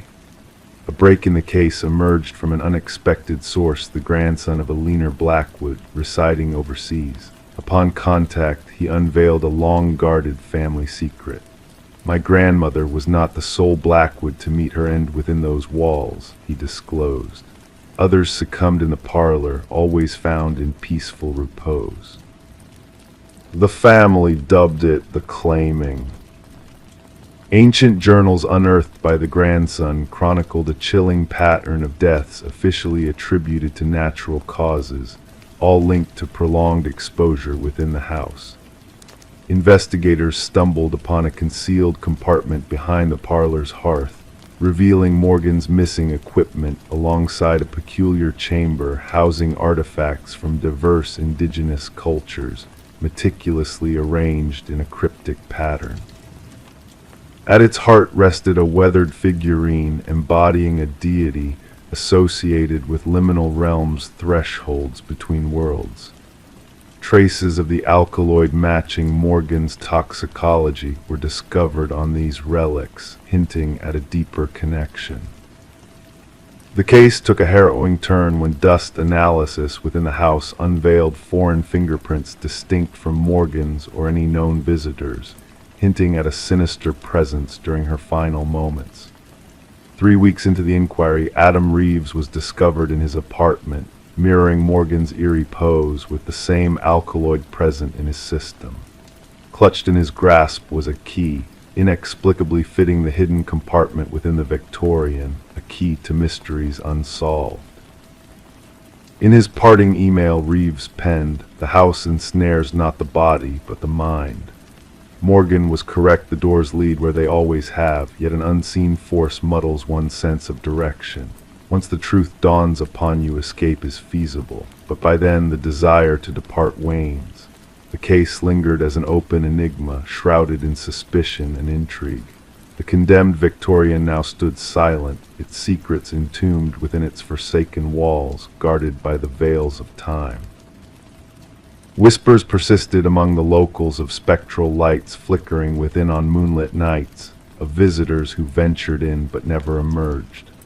Some claimed the house ensnared those who delved too deeply into its mysteries, while others believed Morgan and Reeves had unearthed a primal force, existing within the interstices of reality. The truth remained as elusive as an exit in a house where every door led back to the beginning, a riddle echoing through the corridors of time. Story 20: Reflections of Identity. She cleared the mist from the mirror, gazing into her own reflection, seeking familiarity.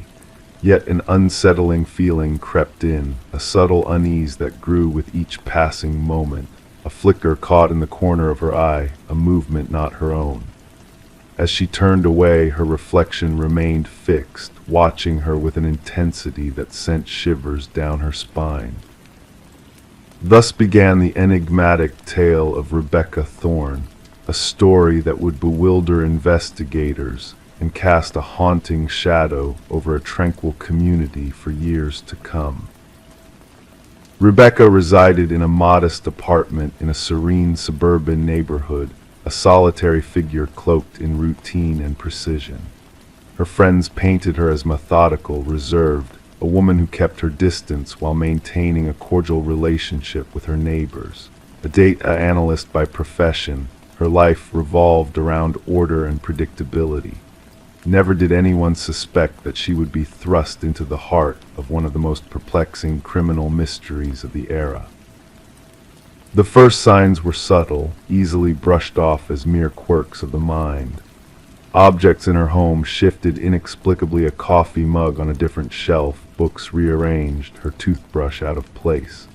Rebecca attributed these anomalies to fatigue, the consequence of long hours spent immersed in the world of data and statistics.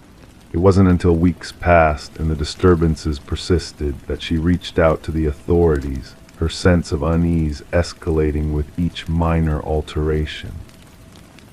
Detective Marion Shaw received Rebecca's initial report with a hint of skepticism, deeming it more suited for mental health services than a criminal investigation. There were no signs of forced entry, no missing items, just a woman plagued by a pervasive sense of wrongness within her own home. The pivotal moment arrived with the incident in the bathroom mirror, a moment etched vividly in Rebecca's retelling. Her reflection seemed to move independently, a silent observer in the looking glass, casting doubt on the very essence of reality. The revelation came in the form of security footage captured by a camera discreetly planted at her front door. The video unveiled a chilling truth: a figure identical to Rebecca, using a key to access her apartment while she was miles away at her workplace. Forensic scrutiny confirmed no tampering, no digital trickery, just a perfect replica of Rebecca going about her daily routines in her absence. Detective Shaw's assessment was unequivocal: a doppelganger, meticulously studying Rebecca's every nuance to replicate her existence with eerie precision. The investigation spiraled into a labyrinth of perplexity, with fingerprints pointing solely to Rebecca and no trace of foreign DNA within her abode. Neighbors attested to the normalcy of her comings and goings, oblivious to the sinister shadow that lurked beneath the facade of suburban tranquility. As the disturbances escalated, Rebecca meticulously documented each aberration, each subtle intrusion into her life. Food vanished from her refrigerator, mysterious searches appeared on her computer, and eerie selfies surfaced on her phone, images of herself bearing a disconcerting resemblance yet devoid of her memory. A sense of impending madness gripped her, a feeling that someone was orchestrating a malevolent game at her expense. The breakthrough emerged when a pattern surfaced in the surveillance footage, a calculated intrusion orchestrated during specific absences tied to prearranged appointments. It was no random act, but a targeted scheme of surveillance and infiltration, orchestrated by an unseen puppeteer with a chilling fixation on Rebecca's identity. A forensic psychologist delved into the psyche of the perpetrator, unearthing a tale of obsession and delusion. The culprit, it seemed, harbored a fractured mind fixated on assuming Rebecca's identity, erasing her very existence in the process. Clues led to a former colleague, Lily Winters, whose erratic conduct and unsettling proclamations hinted at a dangerous infatuation with Rebecca's persona. A search of Lily's abode uncovered a nightmarish tableau, a room transformed into a shrine dedicated to Rebecca, a meticulous replica of her life meticulously curated. Photographs adorned the walls, capturing Rebecca's every move, while a closet harbored duplicates of her attire. Makeup, notes detailing her habits, and unsettling video recordings of mimicry painted a chilling portrait of a mind unhinged. The revelation of sophisticated tools for replication and surveillance hinted at a sinister agenda that eluded comprehension, veiled behind cryptic journal entries oscillating between identities, blurring the lines of reality and obsession. Before authorities could apprehend Lily, she vanished, leaving behind a void of unanswered questions and a lingering sense of dread. Rebecca was ushered into protective custody, cloaked in anonymity and seclusion, while the specter of Lily's deception loomed large. The final twist unfurled when reports surfaced of Rebecca's phantom presence in her former workplace, a ghostly echo of her existence haunting the corridors she once traversed. It became evident Lily had assumed Rebecca's mantle, seamlessly slipping into her life while the real Rebecca sought refuge in the shadows.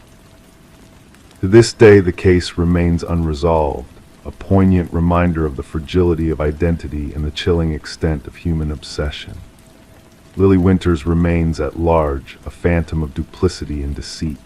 Rebecca Thorne, now a specter of her former self, wanders in anonymity, guarding her newfound identity with vigilance. Detective Shaw, the silent guardian of their intertwined destinies, stares at the photograph on her desk, a haunting reflection of two souls entwined in a web of identity and illusion. As the night descends and shadows dance in the dim light, she whispers a somber truth to the winds, a truth that echoes through the corridors of time. Identity is not merely a reflection, it is the essence of our being, a fragile tapestry we weave with every breath. And in the shadows lurks the chilling reminder that sometimes a reflection may seek to usurp us, erasing the very essence of who we are. Story 21. The new proprietors perceived it as a mere quirk, the crackling of the ancient intercom system late at night, a relic from a bygone era, rewired but long forsaken. Then on a solitary night, the husband, driven by curiosity, pressed the button. A faint whisper crackled through the speaker. "Why have you returned?" Startled, he recoiled, his hands trembling. His wife, standing behind him, murmured, "I never uttered those words." The Victorian manor stood nestled amidst ancient oak trees, its worn facade contrasting with the modernized interior. Daniel and Meredith Parker had acquired the estate at a surprisingly modest price, despite the real estate agent's uneasy demeanor during the tour. The intercom system, a vintage feature linking all chambers, had captivated the history-loving couple. Detective Sarah Reeves arrived at the estate, gravel crunching beneath the tires of her unmarked car. The call had come in as a possible break-in, but a hint in the dispatcher's voice hinted at a deeper narrative. Daniel Parker, tall and ashen, welcomed her at the entrance, his complexion pale even in the faint porch light. "It all began with the intercom," he recounted, guiding Detective Reeves through the majestic foyer. Initially just static, then whispers, then coherent sentences. My wife assumed I was imagining things until she too heard it.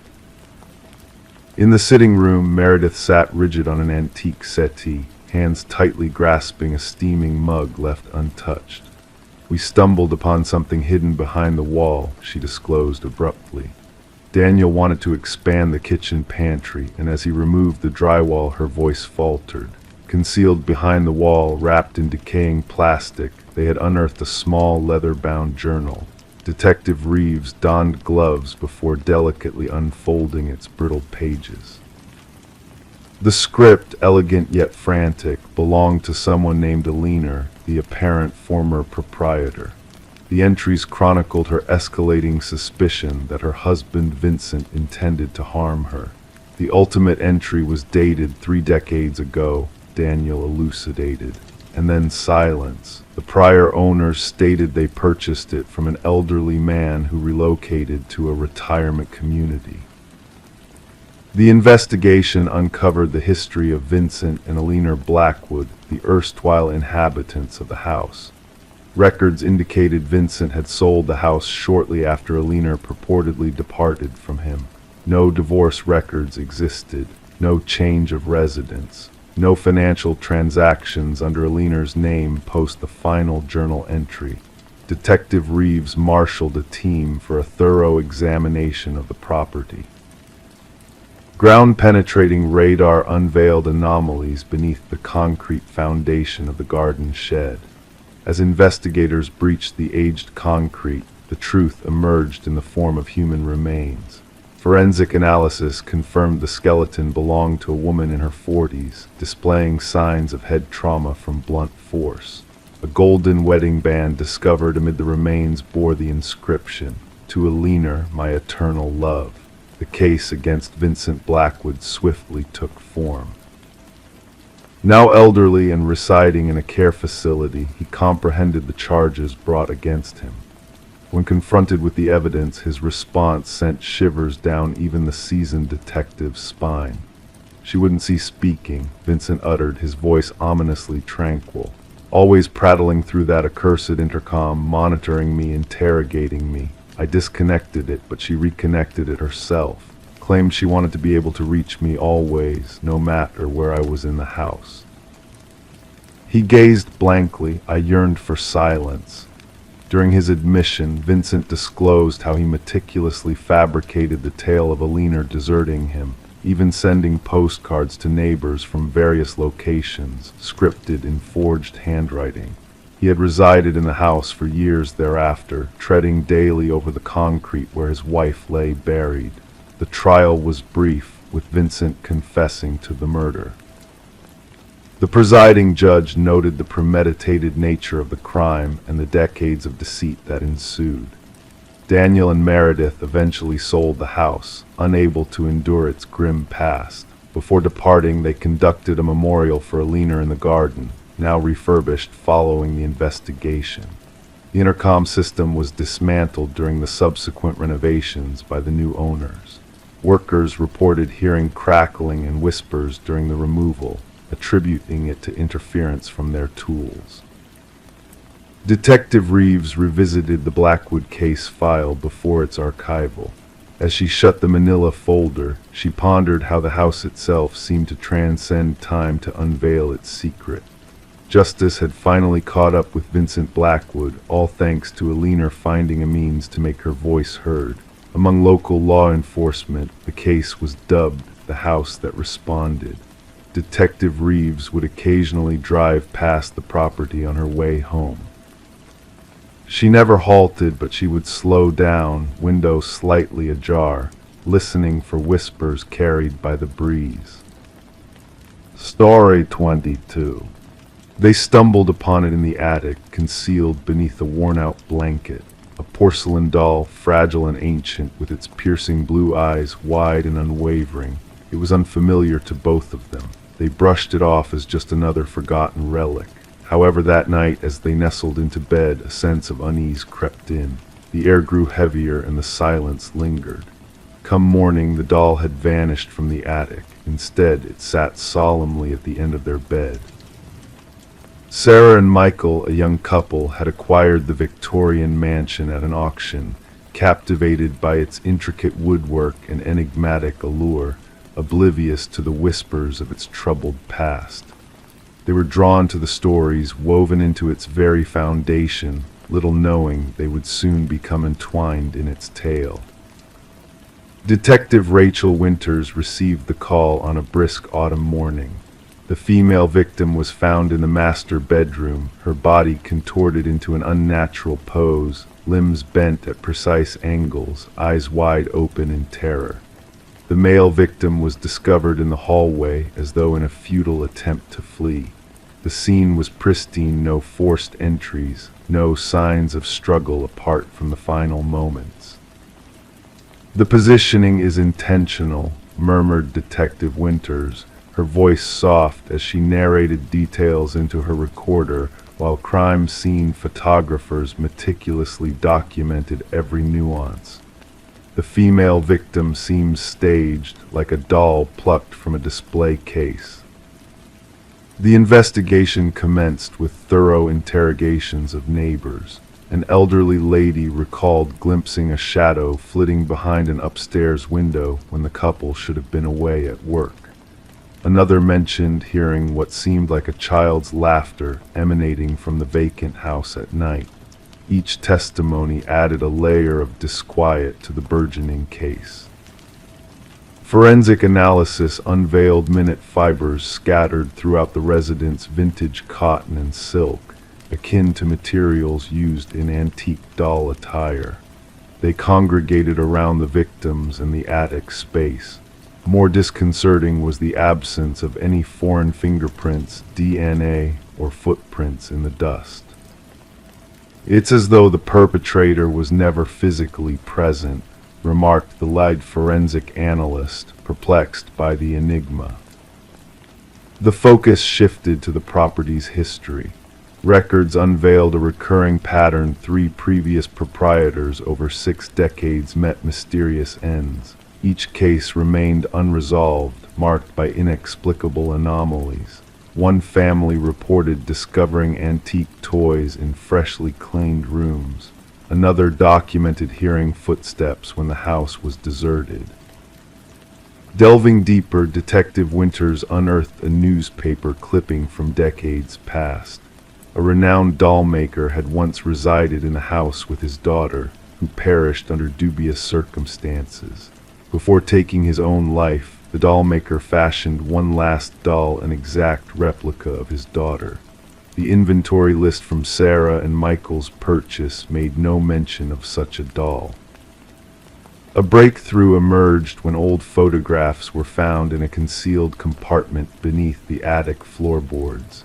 Among the images, one doll stood out, a mirror image of the one encountered by Sarah and Michael.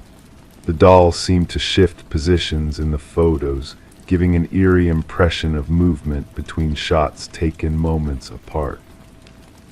Infrared scans disclosed chilling evidence: minuscule handprints, imperceptible to the naked eye, trailed from the attic to the master bedroom, along with a peculiar residue of porcelain dust intermingled with unidentifiable organic matter. The investigation took a surreal turn when Detective Winters interviewed a distant relative of the doll maker. The woman divulged family lore of the doll maker, infusing his creations with unconventional elements and techniques, allegedly incorporating human fragments to breathe life into them. She spoke of esoteric rituals performed to bind spirits to objects, wisdom the doll maker acquired during his travels. "The most flawless dolls," she whispered, "were never mere playthings." Following this revelation, the investigation hit a dead end. No suspects surfaced, no conventional rationale aligned with the evidence. The case remained open but grew cold. Detective Winters opted to retain the doll as evidence, securing it in a locked cabinet at the precinct. The next day, officers found her office door ajar, the cabinet empty. Detective Winters was discovered at her desk, disoriented but unscathed, with no recollection of the previous night. Surveillance footage during the mysterious hours showed only static. The mansion was auctioned off once more, its troubled past overshadowing its architectural grandeur, leading to a diminished selling price. The new owners uncovered the attic void of any presence save for a neatly folded, tattered blanket. The doll was never retrieved, and the deaths of Sarah and Michael joined the roster of unsolved mysteries occasionally whispered about in the precinct. Some claim to have glimpsed it in the evidence storage, though inventory checks yielded no confirmation. Detective Winters retired prematurely, citing personal reasons. On her final day, she withdrew a solitary item from her personal files, a photograph of the dollmaker with his collection. She sealed it in an envelope labeled "Never Open" and stowed it away. The new owners reported no disturbances, opting to leave the attic undisturbed. Yet on tranquil evenings, neighbors would recount spotting a faint shadow behind the attic window and hearing what resembled the gentle laughter of a child. Story 23. The parcel arrived without a trace of its origin, no return label, no tracking number. Just a humble cardboard box kissed by the morning dew. It wasn't intended for her, though her address was correct, only the name was amiss. Sarah Miller hesitated, a fleeting moment where she could have ignored it, left it untouched on the porch. But curiosity, that insatiable urge, won over her rational thoughts. She carefully unsealed the box, anticipating the mundane contents one might expect: books, clothes, perhaps. Yet what lay inside was far from ordinary. A solitary VHS tape, accompanied by a lone sticky note that simply read, "Watch alone." Sarah held the mysterious object in her hands, sensing an inexplicable weight to it, a weight that seemed to carry the burden of something forbidden. Her fingertips lingered on the worn edges of the tape, tracing the imperfections etched into the plastic casing. The handwritten note bore the imprint of urgency, each stroke of the pen imbued with a sense of haste. As she stood in her kitchen, the backdrop of suburban tranquility surrounding her, Sarah felt a shiver of unease creep into her mind. The neighborhood carried on with its routine symphony, the distant bark of a dog, the laughter of children playing, the drone of a lawnmower in the distance, oblivious to the enigma that had just been delivered to her doorstep. Bringing the package inside, Sarah placed it on her kitchen counter, uncertainty gnawing at her thoughts. The name on the box, Daniel Whitaker, meant nothing to her. In her 4 years of residency, she had never come across that name. The previous occupants, the Johnsons, had bid farewell to the house, leaving behind memories of their golden years. Curiosity clashed with unease as she eyed her old VCR, a relic of the past kept for nostalgia's sake.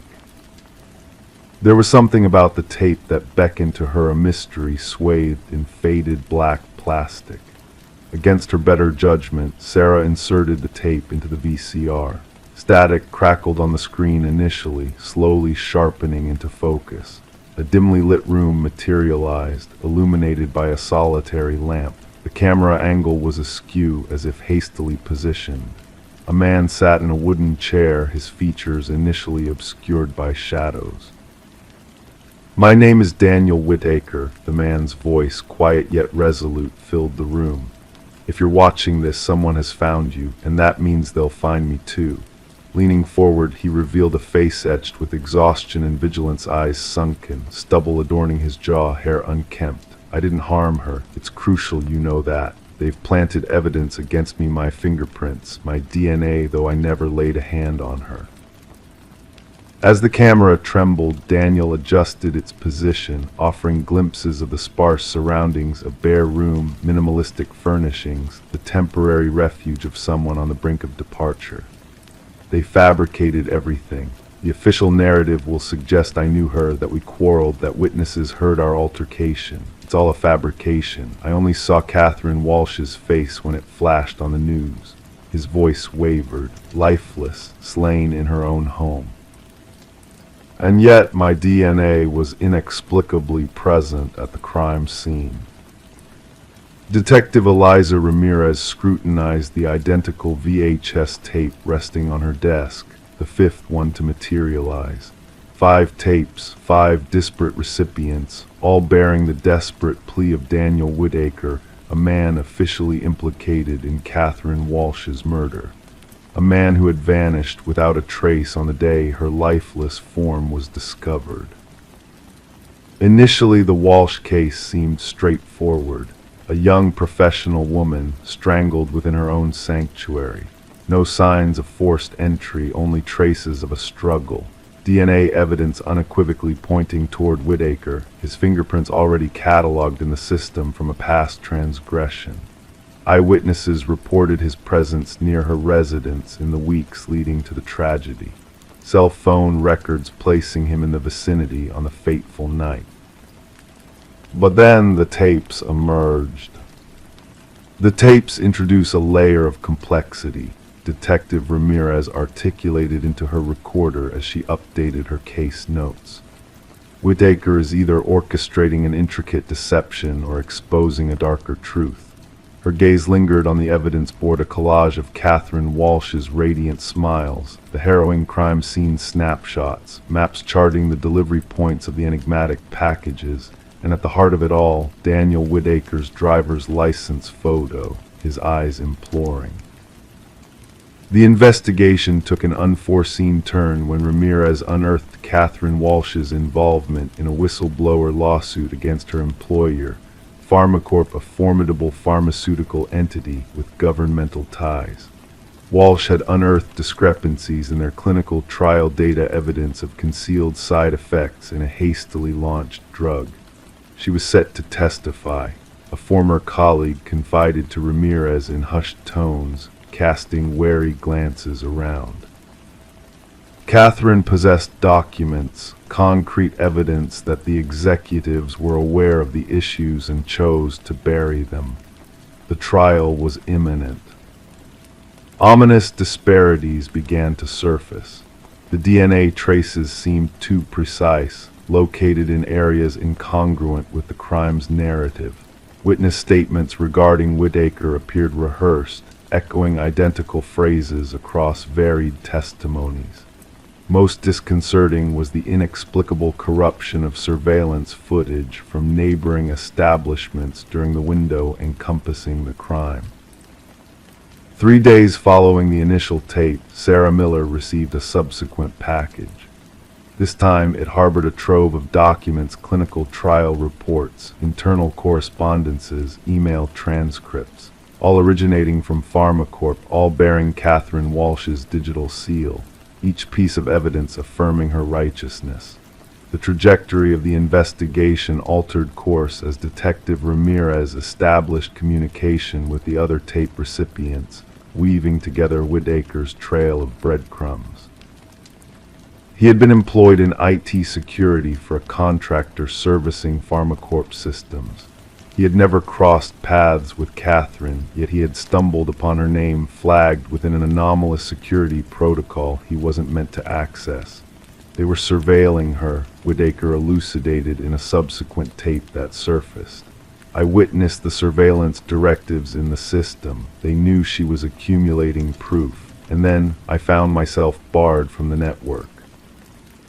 The subsequent day, she was gone, and inexplicably I was cast as the perpetrator. The case unraveled when Sarah Miller discerned a crucial detail on her copy of the tape that had eluded others. A reflection within a window behind Whitaker unveiled a series of storage units. Collaborating with Detective Ramirez, they pinpointed the precise location. Within Unit 217, they unearthed a treasure trove, Whitaker's journal chronicling the conspiracy, Catherine's original files, and most damningly, meticulous schematics outlining Whitaker's framing. Penned in the handwriting of Pharmacorp security head, a former law enforcement officer with access to evidence handling protocols. Justice didn't manifest through a dramatic apprehension, but rather through the methodical accumulation of irrefutable evidence. 3 executives faced indictments. The security chief confessed, accepting a plea bargain to testify against his superiors. The drug's consideration for market release was revoked.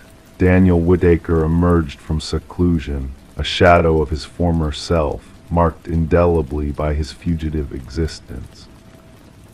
The charges against him were dismissed, but the ordeal had etched its scars upon him. Sarah Miller encountered him once more when he arrived to reclaim his tape. They exchanged a few words on her porch, the very spot where his enigmatic parcel had first arrived. "Why me?" she inquired. "Why was it sent to my address?" He regarded her wearily. "The algorithm selected you. I required individuals devoid of any ties to me or Catherine, individuals who wouldn't be under surveillance, individuals who might retain faith in their discernment amidst the media's portrayal of my guilt."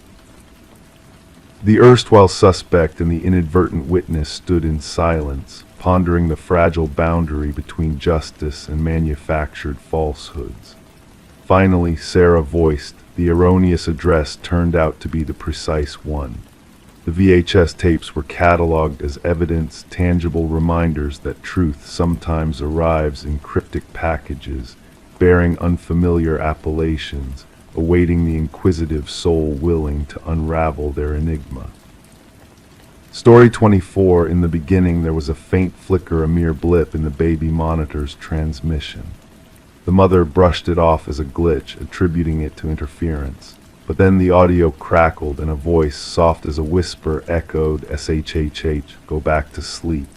A chill crept down her spine, freezing her blood in its tracks. Hastily she dashed to her son's room, her heart drumming in her chest, only to find the crib empty.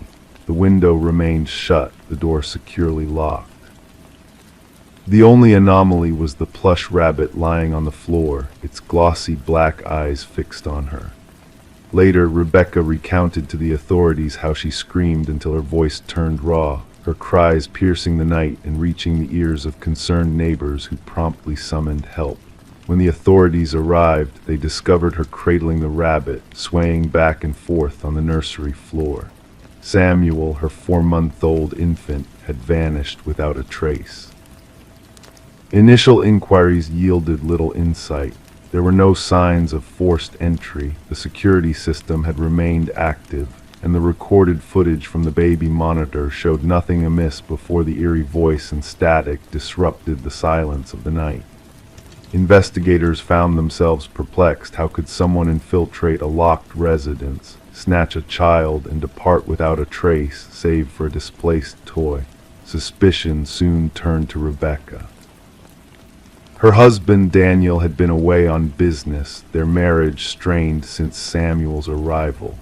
Medical records unveiled Rebecca's struggle with postpartum depression. A detective noted her unsettling composure during questioning, deeming it peculiar for a mother grappling with the sudden disappearance of her child. Hushed conversations rippled through the community. Then a breakthrough emerged. Forensic analysis unveiled minuscule fibers on the nursery windowsill, foreign to the household textiles or the family's attire. These fibers belonged to a rare climbing rope, hinting at the possibility of a skilled intruder gaining access to the second-story nursery from outside. The focus of the investigation shifted. Surveillance footage from neighboring homes captured a shadowy figure flitting between darkness on the fateful night. A fragment of a footprint in the garden soil matched the tread of a specialized boot utilized by military personnel and adept climbers. Rebecca faded from scrutiny. Daniel returned from his trip bewildered and distressed. Anomalies on his hands, resembling calluses, piqued investigators' interest. He revealed rock climbing as a recent stress-relieving hobby. Detectives exchanged knowing glances. Financial records unveiled a disconcerting revelation. Daniel had acquired a substantial life insurance policy on Samuel. Phone logs unveiled multiple calls to an unidentified number, ceasing the day before the abduction. The case took a darker turn with the revelation of Daniel's secret second family in another locale, unbeknownst to Rebecca. As the investigation deepened, the baby monitor emerged as a pivotal piece of evidence. Digital scrutiny exposed hacking of the device. The signal had been intercepted and manipulated. The eerie voice that beckoned sleep didn't emanate from the nursery. It had been remotely transmitted to Rebecca's bedside receiver. Tracing the digital intrusion led investigators to a residential basement where a startling revelation awaited them. Samuel was found alive under the care of a woman named Elaine.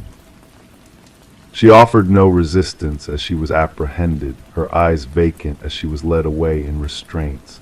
Connections surfaced through old photographs and DNA analysis. Elaine was Daniel's first wife, who had endured a miscarriage years prior. Their marriage crumbled post-tragedy, yet Elaine never recovered from the loss. She had monitored Daniel's life from a distance, observing as he forged a new family with Rebecca. Daniel disavowed any involvement, but digital footprints painted a different narrative. Fibers from his climbing gear matched those on the windowsill, his boots corresponding to the partial print in the garden. Encrypted messages between Daniel and Elaine outlined their scheme. He would facilitate entry via the home security system. She would take the child they both claimed as rightfully hers, and the insurance proceeds would fuel their fresh start together. During the trial, a hush descended upon the courtroom as the prosecution aired the enhanced audio from the baby monitor. Amidst the unsettling whispers that haunted Rebecca that night, forensic audio specialists discerned another sound in the backdrop: Daniel's distinctive cough, placing him at the scene of the abduction he professed ignorance of. The jury swiftly reached a verdict. Daniel and Elaine received maximum sentences for kidnapping, conspiracy, and endangering a child. Rebecca and Samuel departed to rebuild their lives, seeking solace away from the harrowing memories. The case reshaped investigative approaches to contemporary abductions. Baby monitors nationwide underwent scrutiny for vulnerabilities. Parents fortified nurseries with additional safeguards, and security experts warned of the escalating sophistication of crimes exploiting technology against the most defenseless victims. Samuel grew up shielded from the memory of his disappearance. Rebecca safeguarded the plush rabbit, concealed in a box within her closet. She couldn't part with it, nor could she bear to confront those glassy black eyes that had borne witness to the truth veiled within the whispers carried by the baby monitor through the shadows. The monitor never deceived. It had captured the veracity of that night, albeit in a manner unforeseen by all. Story 25. In the quiet solitude of a small cottage, a wooden plank betrayed its secrets with a subtle shift under her weight. She paused, sensing the change beneath her feet, a gentle nudge from the hidden world below. Intrigued, she knelt down, her fingers tracing the edges of the loose board, revealing a mysterious gap. The floor, once thought solid, now whispered of hidden depths waiting to be uncovered. With delicate precision, she lifted the boards, revealing a dark, narrow space that yawned beneath the house. Dust and cobwebs greeted her at first, but as her eyes adjusted to the dim light, shapes began to materialize. A mattress, a chair, and in the shadows, a worn notebook filled with pages upon pages of a name repeated endlessly her name. Detective Morgan Reed observed from behind as Sarah Coleman peered into the abyss that lay beneath her new home. It wasn't just the discovery of a hidden room that unsettled Sarah. It was the violation of her sanctuary, the intrusion of something sinister into her newfound haven. "Be cautious, don't disturb anything," Detective Reed's voice was a soothing anchor in the eerie silence. Her flashlight pierced the darkness, revealing walls adorned with surveillance photographs of Sarah, images captured without her knowledge, a shrine of obsession concealed beneath her very feet. Sarah had acquired the cottage from the estate of Walter Green, an elderly recluse who had passed away with no kin to claim his legacy. The property had stood vacant for months, its secrets lying dormant until Sarah's arrival. The real estate listing had painted a picture of charm and renovation potential, with no hint of the hidden chamber lurking beneath. "I never met him, the previous owner," Sarah's voice trembled in the dim light. "The neighbors said he kept to himself. The basement was supposed to be sealed off ages ago. That's what the inspection report stated." As crime scene investigators descended upon the hidden room, the truth began to unfurl. Every surface bore the fingerprints of Walter Green, a man who had been meticulously watching Sarah for years, blending into the backdrop of her life without her ever suspecting his presence. The psychologist briefed the investigators on the escalating nature of Walter's fixation, the transition from idle fantasies to sinister plans.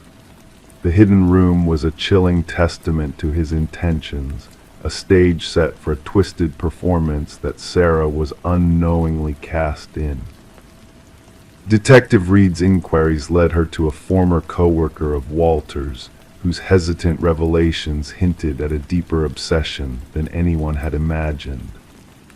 A key found in Walter's locker unlocked a storage unit, revealing a meticulous replica of Sarah's former life, a chilling mirror image crafted by a man consumed by delusion. Walter's past of institutionalization for erotomania shed light on his dark descent into obsession, triggered by a chance encounter with Sarah.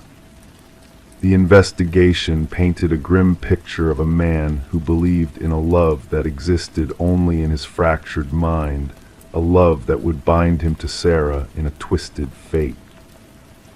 Sarah, haunted by the shadows of Walter's fixation, made the decision to sever ties with the cottage, to escape the specter that lingered in its hidden corners. As she stood in the empty living room, she pondered the what-ifs that could have led to a different, darker outcome if not for that fateful discovery beneath the floorboards. The case closed with Walter's death, labeled as stalking with intent to abduct, a stark reminder of the thin line between safety and peril that Sarah had unknowingly danced upon. She vanished into the distance, a survivor reshaping her life to evade the shadows of her past. The cottage passed into new hands, ignorant of the secrets buried beneath its floor. The hidden room was sealed, the echoes of Walter's obsession fading into the past. Life carried on, but for those privy to the truth, the tale of the hidden chamber lingered as a cautionary whisper of the dangers that lurk unseen, of the monsters that stalk in shadows, and the victims who narrowly evade their grasp. Story 26. The dwelling had sat in silence for what felt like an eternity, untouched by life, untouched by time. Whispers from the neighbors hinted that the last inhabitant, a young woman, had vanished without a trace, leaving behind a void that seemed to seep into the very walls. When the new residents crossed the threshold, they were met with a peculiar sight: the bedroom door stubbornly locked, secrets hidden within. With a determined effort, they forced their way in, breaking the seal of years gone by. The room exhaled a stagnant breath, a dance of dust motes swirling in the air, settling like forgotten memories. Everything appeared frozen in time, the bed neatly made, the mirror polished to a gleam. A solitary candle stood vigil on the desk, its once vibrant flame reduced to a mere whisper of wax, frozen in time like tears shed in solitude. And there upon the desk lay a notebook, its pages whispering of a story untold. Detective Morgan, with a gaze as sharp as a hawk's, delved into the notebook's depths while forensic hands danced delicately, seeking truth in fingerprints left behind. Elise Winters, a name etched in ink on the pages, her voice echoing through time from the depths of the written word. A young soul, 26 years adrift in the shadows, reported missing, lost to the wind almost 5 years past. Her script, a tapestry of ink upon parchment, spoke of a growing unease, a creeping shadow that danced on the edges of her existence. The words flowed with precision until the final entry, where the pen bore down with a weight that echoed through the empty spaces. "I know he's watching me tonight," the ink whispered. "The shadows linger, the whispers grow. If fate should find me, know it was no chance encounter." The detective closed the book, a shroud of mystery enveloping the room like a fog rolling in from distant shores. A scent lingered in the air, a hint of dust mingling with a faint, elusive chemical fragrance. The landlord, a specter in the doorway, his face a canvas of pallor, murmured words lost to the echoes of time. "We checked every corner, every crevice," he muttered, a tremor in his voice. "That door was never meant to be sealed." Elise, a paralegal in the confines of Harriman and Associates, a world veiled in shadows and secrets. Her colleagues spoke in hushed tones of a meticulous soul, a seeker of truths hidden beneath layers of deception. She delved too deep. Her supervisor's voice echoed through the room, a ghostly whisper. The files, the numbers, they painted a canvas of deceit, a tapestry woven with threads of darkness. The room held its secrets close, revealing little to the prying eyes of the investigators. No traces of struggle, no crimson stains upon the floorboards, just a snapshot frozen in time, a moment suspended in the amber of memory. The candle, a silent sentinel, cast shadows upon the desk, a witness to the unseen. Beneath the surface, hidden from the naked eye, a revelation waited. A loose floorboard, a gateway to truths untold. A key, a flash of silver in the darkness, unlocking a Pandora's box of secrets. Documents whispered of transactions veiled in shadows, of truths buried beneath layers of deception. The truth, a double-edged sword, a beacon in the night. The echoes of the past reverberated through the halls of justice, exposing a web of lies spun by hands stained with deceit.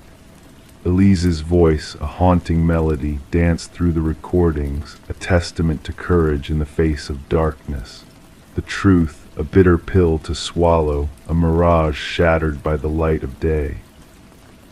Vincent Harriman, a shadow among shadows, his mask slipping in the harsh glare of truth. The evidence, a tapestry woven with threads of guilt, a portrait of a man consumed by his own deception. The hidden passage, a doorway to justice, a path leading to the heart of the mystery. In the end, justice stood tall, a beacon in the night, a whisper of hope in a world veiled in shadows. Elise's legacy, a testament to the power of truth, a reminder that even in the darkest of nights, a single candle can illuminate the way. The room remained a shrine to her memory, a testament to her courage, a beacon in the night. The house, a sentinel in the darkness, stood silent and empty, its walls echoing with the whispers of the past. The truth, a specter haunting the halls, a reminder that justice, though delayed, will always find its mark. And as the night wrapped its cloak around the world, a single light flickered in the upstairs window, a silent vigil for a soul that refused to be silenced. Story 27, The Tale of the Haunted Mask. The old costume shop was in the process of closing its doors, a final clearing out of dusty relics and forgotten treasures. Among the remnants of disguises and characters long gone, a woman discovered a mask unlike any other.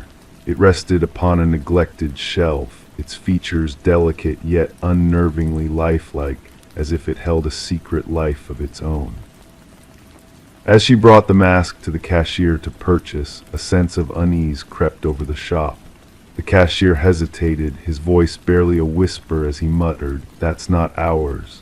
Bewildered, the woman checked for a tag, but the mask bore no label. With a shrug, she decided to take it home, unaware of the mysterious presence she welcomed into her life. That very night, a soft sound stirred her from slumber, a whisper of fabric shifting. Startled, she reached for the light, only to find the mask missing from its place on the dresser. Heart pounding, she turned to see it perched on her nightstand, facing her with an eerie stillness that sent shivers down her spine. The woman known as Catherine Reed met a tragic fate that same night, her life ending in a way that defied explanation. Her neighbor, drawn by the sight of an open door and the absence of her usual activity, stumbled upon a scene that would baffle investigators for years to come. Detective Morgan arrived at the scene, where the morning light spilled into the darkened home, illuminating the silent tragedy that had unfolded. The details whispered of a disturbance, yet the room held an air of quiet mystery, as if the walls themselves held secrets waiting to be uncovered. As forensics meticulously documented the scene, the detective's keen eye caught subtle clues. A drawer left ajar, a lipstick-stained water glass, ordinary yet out of place in the tragedy that had befallen Catherine Reed. The medical examiner's findings only deepened the enigma, with no clear cause of death except for the terror etched into the woman's frozen expression. Catherine, an art appraiser known for her discerning eye, had unwittingly stumbled into a web of darkness woven around the mysterious mask. Her colleagues spoke of her keen eye for authenticity, a gift that may have led her down a path she could never have foreseen. The investigation took a chilling turn as security footage from the costume shop revealed the enigmatic origins of the mask. The cashier's confusion, the owner's denial, hints of a sinister presence that lurked beyond the realm of the known.